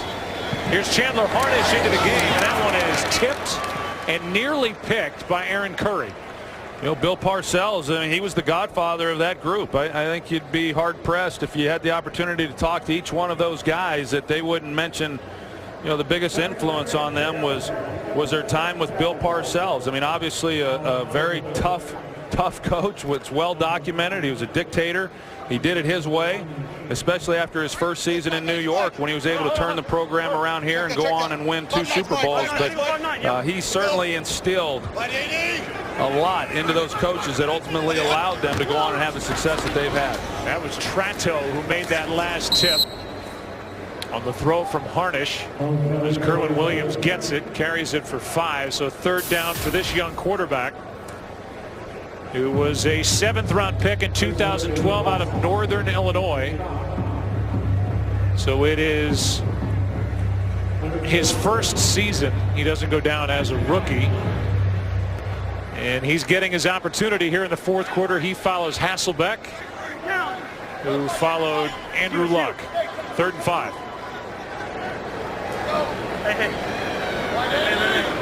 Yeah, look at him. Williams gets it on a delayed handoff, and he is brought down immediately. It was Ajomo making the play, a loss of 6. And it's 4th down coming up as Adewale made the play. Well, he comes up and he's able to make a play. He had no chance, I mean, to move the ball on that one. And like I said, a lot of these young players getting a chance to see what they can do. And defensively there, the Giants come up with a good stop. Jomo was part of this team last year, 2nd-year player out of Miami. The punt coming with Charles James waiting for it. And he's brought down immediately. Play made by Cassius Vaughn. We'll hear from Reggie Wayne when we come back. He's on the field, as is Pam Oliver. That interview upcoming from MetLife. Tonight's game is sponsored by the Samsung Galaxy S4. The next big thing is here. And by the 2013 Ford F-150 with EcoBoost. This city moves fast. Not that fast, but fast. 12:16 left, 11-point game. Ryan Nassib is in the game, 4th-round draft pick. He hands it off to Terrain running left. And Ryan picks up 5. Let's go down to the field. Here's Pam with Reggie Wayne. Well, Reggie, tell me what some of the things that you look forward to in terms of this offense. You know, a new coordinator coming in, a new scheme. How does this benefit you? I go at it the same mentality as I do every year. You know, I go in just thinking I'm a rookie all over again. I'm here with a bunch of young guys. They kind of make me work even harder. You know, they got fresh legs, you know, so I try my best to keep up with those guys, and we just want to come out and get better each week, each day, and take it one day at a time. Not exactly a drop-off in your production, even with this young quarterback. I see you working with him, coaching him. Just what about his development that you think will make a jump this year? Well, he's going to be very special. He wasn't the first pick of the draft for nothing. You know, he brings a different fun to the game. He enjoys it. He wants to be great, and that's all you can expect from your quarterback. So he just wants everybody to go out there, get on the same page. You know, he's familiar with his offense. That's half the battle already. So if everybody can just keep up with him, I think it would be fun. Going into your 13th season now, how do you keep your passion about football? How do you keep your production so high? I love this game. I enjoy it. I love it. You know, we're playing a kid's game, you know, so I just go out there and just play like I'm a kid all over again, you know, so it's fun. I enjoy every bit of it. Like I said, I'm out here with a bunch of young guys. They keep me young, you know, so it's great to be with them. All righty. We'll see you. Thank you so much for your time. Thank you. All right, Joe, back to you. That is the great Reggie Wayne, who played Troy for over 10 years with Peyton Manning. And I loved what he said early in camp with regard to Andrew Luck. He said, I'm the vice president. I'm not the president. It's his team, about Andrew Luck. He's tried to shy away from the comparisons to Peyton Manning, but you can tell it's there for Reggie Wayne. Yeah, I think the way Reggie Wayne handled Andrew Luck coming in and Peyton Manning departing was very well, and it's really kind of what helped allow this team to go on and have success. And Reggie Wayne doesn't seem to be slowing down. I mean, 8,000-yard receiving seasons in the last 9 years. The only one he didn't have was 2 years ago when Peyton Manning missed the entire year. Here's a screen set up for Michael Cox. And Cox makes a nice cut. Has a first down. They're going to say he was not down until he got to the 35. 28 yards on a catch and run from Michael Cox. You see right here, they catch the Indianapolis Colts on a linebacker blitz. He's the one responsible. He thinks that Cox is going to block, and then when he goes out for the screen, he gets blocked himself, and that's why there's just nobody out there to make a play on Cox on the screen. So a good call by Kevin Gilbride. He catches the defense in the right defense, and it creates a big play for this offense. Monte Simmons is slow to get off the field, so they've stopped the clock. That was the Giants' biggest play from scrimmage tonight, 28 yards, and Simmons got to within about 10 yards of the sideline, and that was it. So now getting helped off. He's the guy who made the tackle on that run by Michael Cox, who started his collegiate career at Michigan. Didn't get used at all.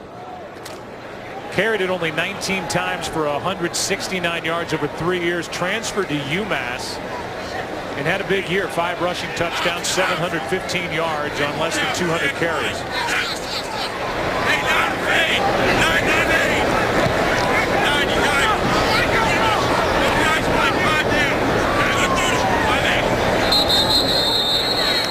Now on the end of the line, there's movement. False start, offense, number 87. 5-yard penalty, that's first down. That's a young tight end, Jamie Childers. You get a new quarterback in, and the cadence is a little bit different. And Ryan Nassib, who came out of Syracuse, he's the all-time leader in passing yardage for the university. And really, he and some others thought that he might go in the first round. In fact, Doug Marrone, who was his head coach at Syracuse, when he got the job at Buffalo, there was thought that maybe he would take Nassib. He took E.J. Manuel, and then Nassib slid to the 4th round like so many of these other quarterbacks did. Now Nassib goes down. Sacked and brought down by Drake Nevis. And Drake Nevis has made some plays in this game. You can see him right in the middle. Just the swim move right there. And he's able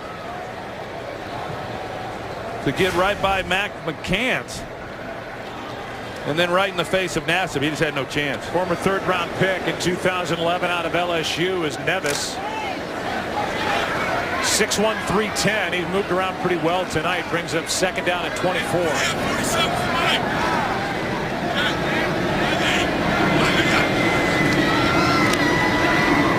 Nassib backpedaling as he finds Michael Cox again.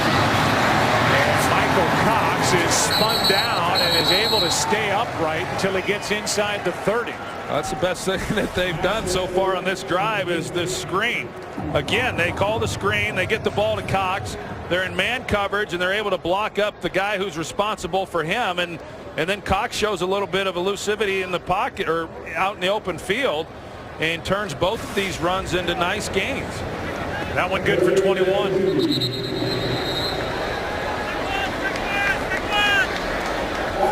And now a timeout is taken before this 3rd down and 4. Take a break too. Come back after this. Hey there, Jay and Dan here. Coming up on Fox Sports Live. We have exclusive breaking news from our own Ken Rosenthal on the Alex Rodriguez suspension. It's all at 10 Eastern on Fox Sports 1. All right, thanks, guys. We will give you more info on that in a second as Nassib gets the wide snap and then throws incomplete. Pass intended for Marcus Harris. The two couldn't connect, and so the field goal unit comes on for the Giants as they trail by 11. Fox Sports 1 is now available on all major TV providers. Go to foxsports1.com to find out what channel Fox Sports 1 is in your area. And along with getting highlights and analysis, you can compare the difference in the size of those two guys' tie knots. Jay and Dan. They were fun to watch last night. Here's Brown, 46 47-yarder is good. Take a break, come back. When we do, Randy Moss from the studio. It's an 8-point game here in New Jersey. This game is sponsored by Ford. Only Ford gives you EcoBoost fuel economy and a whole lot more. It's now an 8-point game, if nothing else. Josh Brown has had a nice night. He's 4 for 4 kicking field goals. He booms it to the back of the end zone, and Cassius Vaughn takes a knee. And there is no doubt, Troy Aikman, that one of the most, maybe the most improved division over a couple of years ago, and I think top to bottom, a very difficult grouping of 4 teams is that NFC West as you look at their records from a year ago. And it turned over pretty quickly. You know, just a few years ago, it was probably the worst division in all of football. And now you look at it in San Francisco and Seattle, of course, Harbaugh coming from Stanford and Pete Carroll at USC, and that rivalry, one of the really great rivalries right now in all of the NFL. First down for Chandler Harnish from the 20. Slips dropping back, throws, and it's incomplete.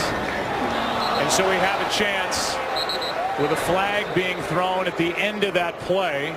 We'll get the call first. Pass intended for Sambrano. Yeah, it looks like they're going to get Caldwell. He came in at the end of this play. He leads with his helmet on a defenseless receiver and helmet-to-helmet contact. There was no foul on the play. The hit was with the shoulder. Second down. So they're picking up the flag, and we're taking this operation to Los Angeles. Joined from the studio for another member of the upcoming, debuting tomorrow, Fox Football Daily, Randy Moss. How are you, man? What's going on, guys? How y'all doing? We're doing good. We were talking about the NFC West. You were just a part of it with the 49ers. First of all, how good can Colin Kaepernick be? I think the sky's the limit for Colin Kaepernick.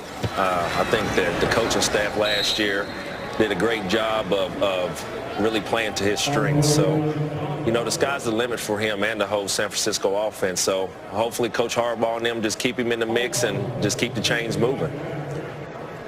We talked about, Troy talked about the rivalry with Seattle. That's a real thing. And those are two, I think, maybe the 2 best teams in the NFC. Certainly close. You guys had something going there with the Seahawks last year.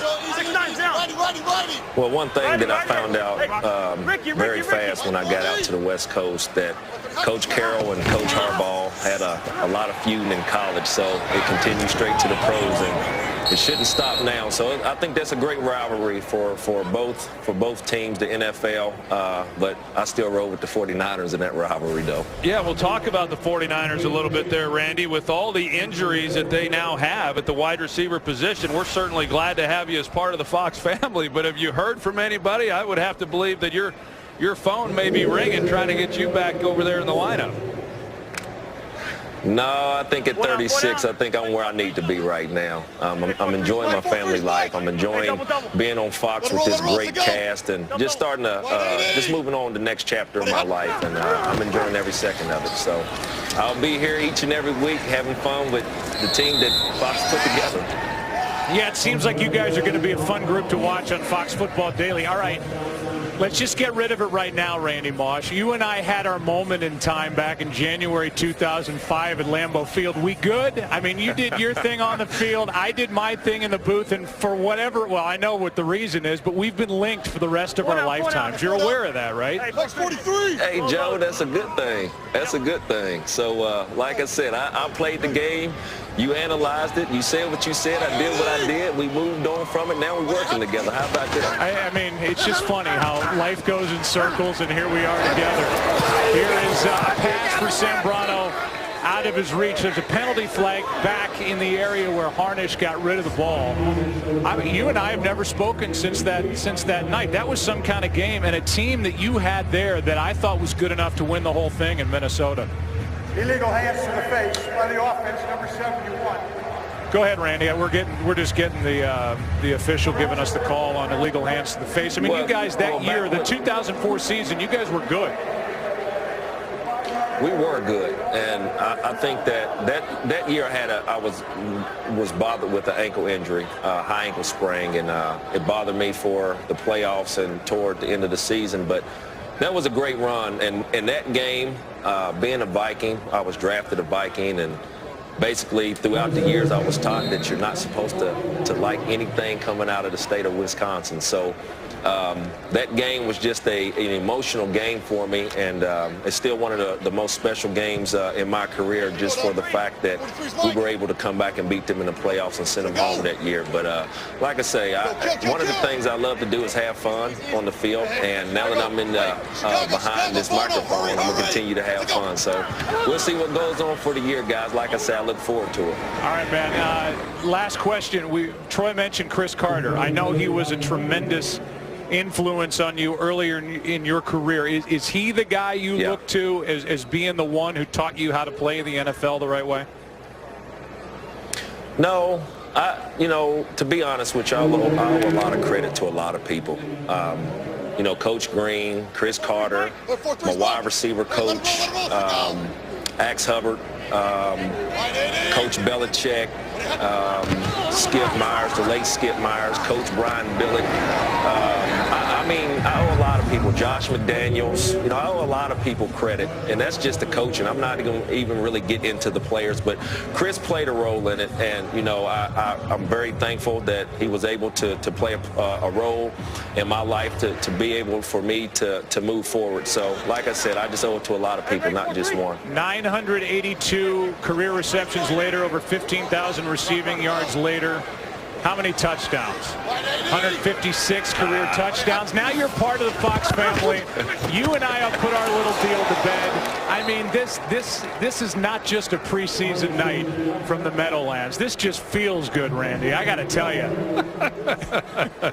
just by the look of it, it feels good to really get back to football. That's right. I'm not out there playing it. But just being around football, talking football, seeing how the guys prepare for the game and everything, it just feels good. I'm glad the football season's back in. I really am. All right, there you are. There we are.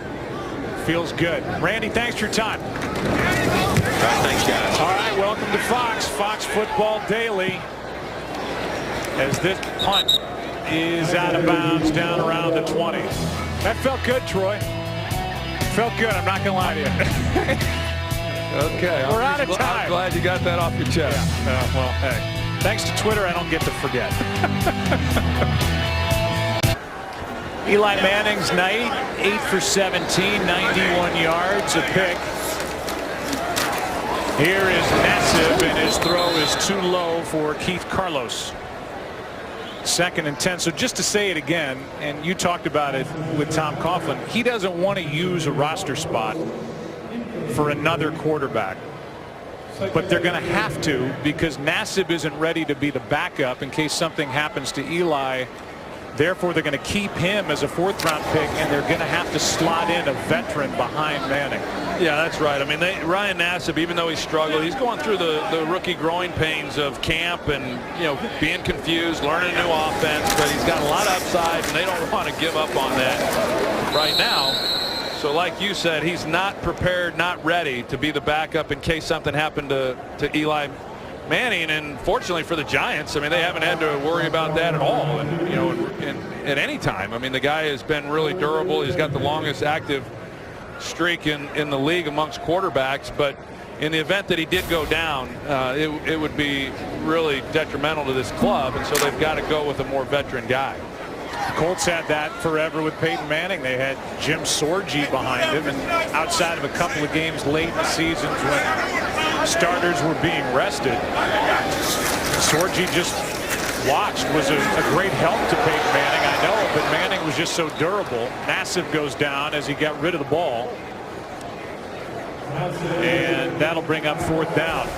Caesar Rayford with pressure, and that's the 2nd time we've said Caesar Rayford's name as he got around the block and got a hand on the leg of Ryan Nassib. Well, this becomes really hard on the young quarterback because of all the different players. The defense has got an advantage, and it really is difficult to evaluate a young player at that position this late in a preseason game.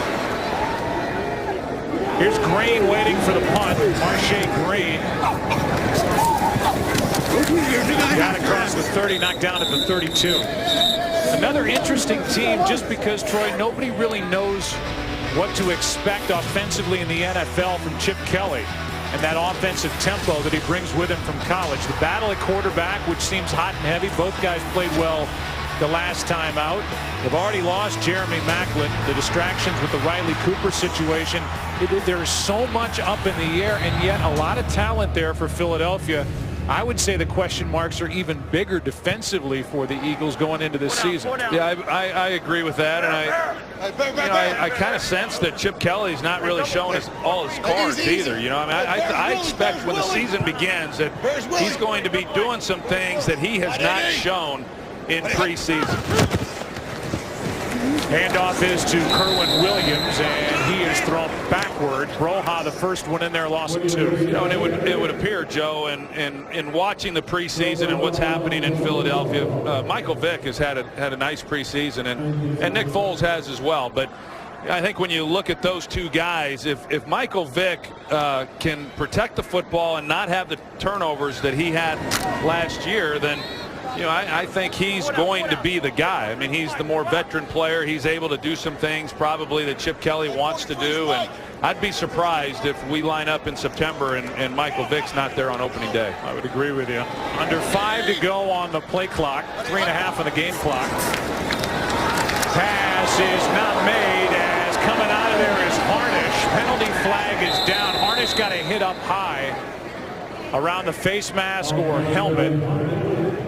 A flag was thrown in that spot. Roughing the correction. Unnecessary roughness. Defense number 70 to the quarterback's helmet. 15 yards from the end of the run. First down. That's Frank Okam, number 70.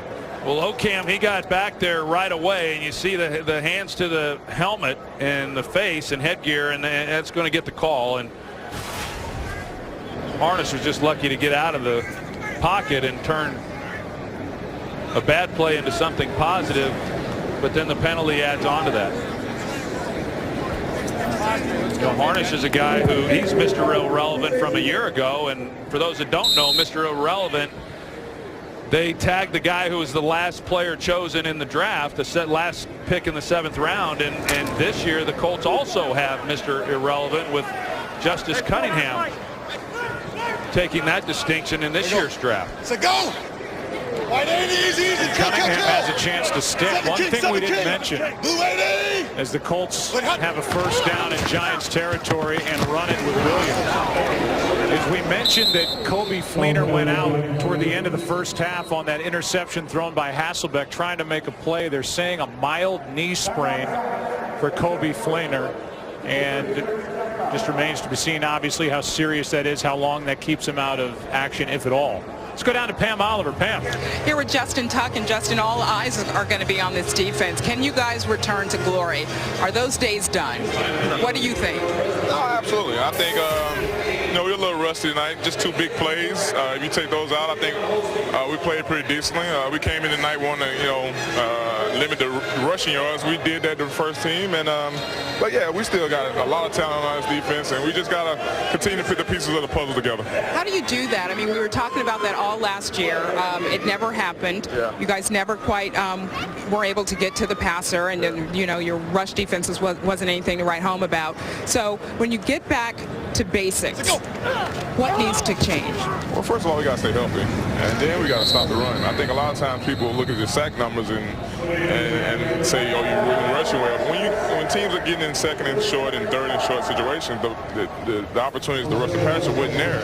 And everyone knows that's been our stronghold. That's something we've been known to do and get out the quarterbacks, and we just didn't get enough opportunities to do that last year. So we got to stay healthy and make sure we just play consistent football. And people want to know about you. Are you going to return to form? Are you going to be the guy we saw and, you know, that made things so explosive out there? Just your approach coming into this year with so many eyes on you. You know what, for me, I mean, I can't necessarily worry about what I didn't do last year. I just got to go out there and try my best to remember that I am a pretty good football player, and just go out there day to day and getting healthy. You know, I'm healthy. I want to go out and remind people that I can play this game at a very high level, and that's my focus. I don't really, other than that, man, I'm not really worried about what people say. My goal as captain of this defense is to go out there and help this team win football games, and that's my part. All right, good luck with that. Thank you very much. All right. Joe, back to you. All right, thanks. Thanks to Justin, who has 9 sacks over the last couple of years. He was always a double-digit a year sack guy, and so you've got him on one end as the Giants spend their final time out here.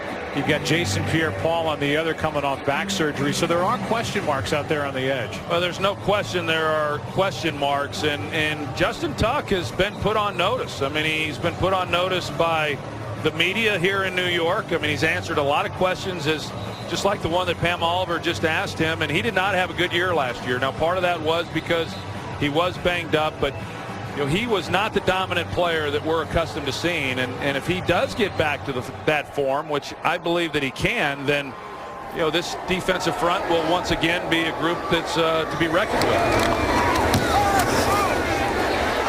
McAfee hits it, and it checks up inside the 10, bounces back outside the 10, out of bounds around the 12. We'll keep it in the NFC East.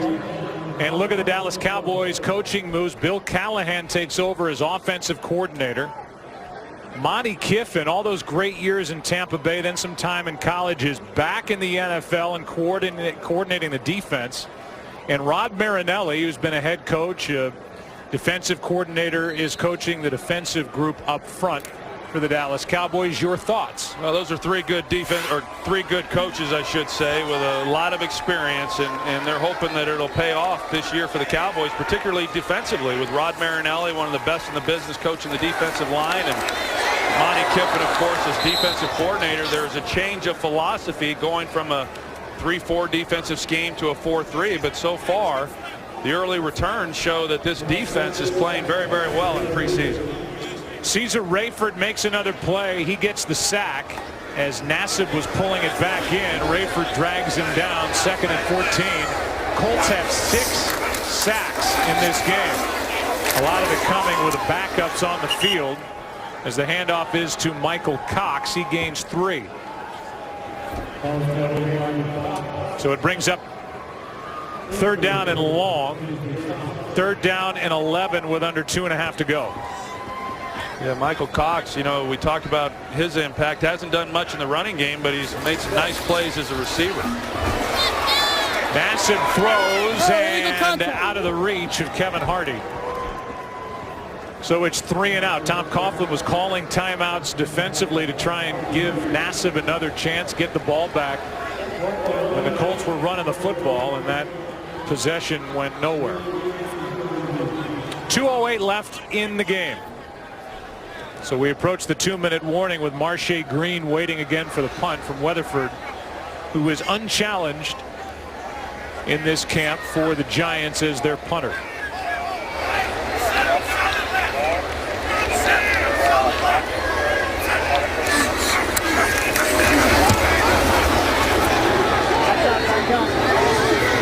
From the 45.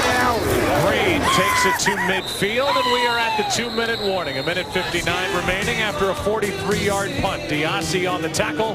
Final 2 minutes coming up in this preseason game between the Giants and Colts.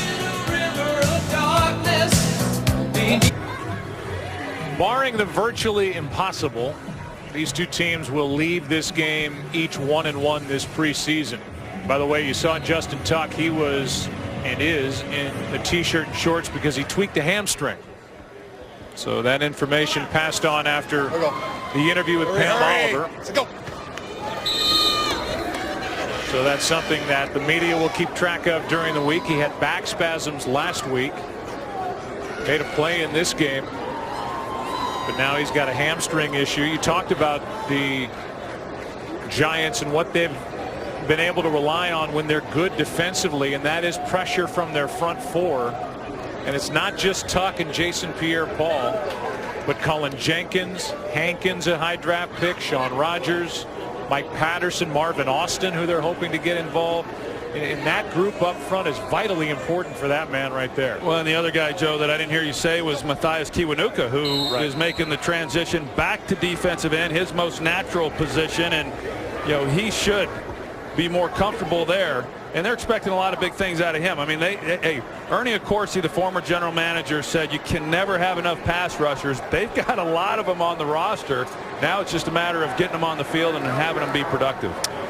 The Colts did not make their owner happy with their first effort last week during the preseason, but Jim Irsay, I would think, and you know he'll tweet something positive. And I'm going to see it because I'm going to follow. You're going to follow. I would think it'd be very positive for what he saw here tonight on the road at the Giants. Yeah, I think so. I think overall they've got to feel, certainly a lot better than last week. I think it was a good effort, a lot of good from both teams, a lot of things left to work on. The good news is they both have time to do that. So the two coaches will come together at midfield. Eli Manning talking to Andrew Luck. And you can see glimpses of just what makes Andrew Luck so great. And we've seen Eli Manning, a two-time Super Bowl champion, two-time Super Bowl MVP. These two teams gearing up for the start of the regular season in 2013. Catch all of today's highlights and news over on Fox Sports Live, airing right now on Fox Sports 1. But there's much more to come here on Fox with Kurt, Jay, Rondé, Brian, and Randy back in the studio in L.A. Colts win it tonight, 20-12.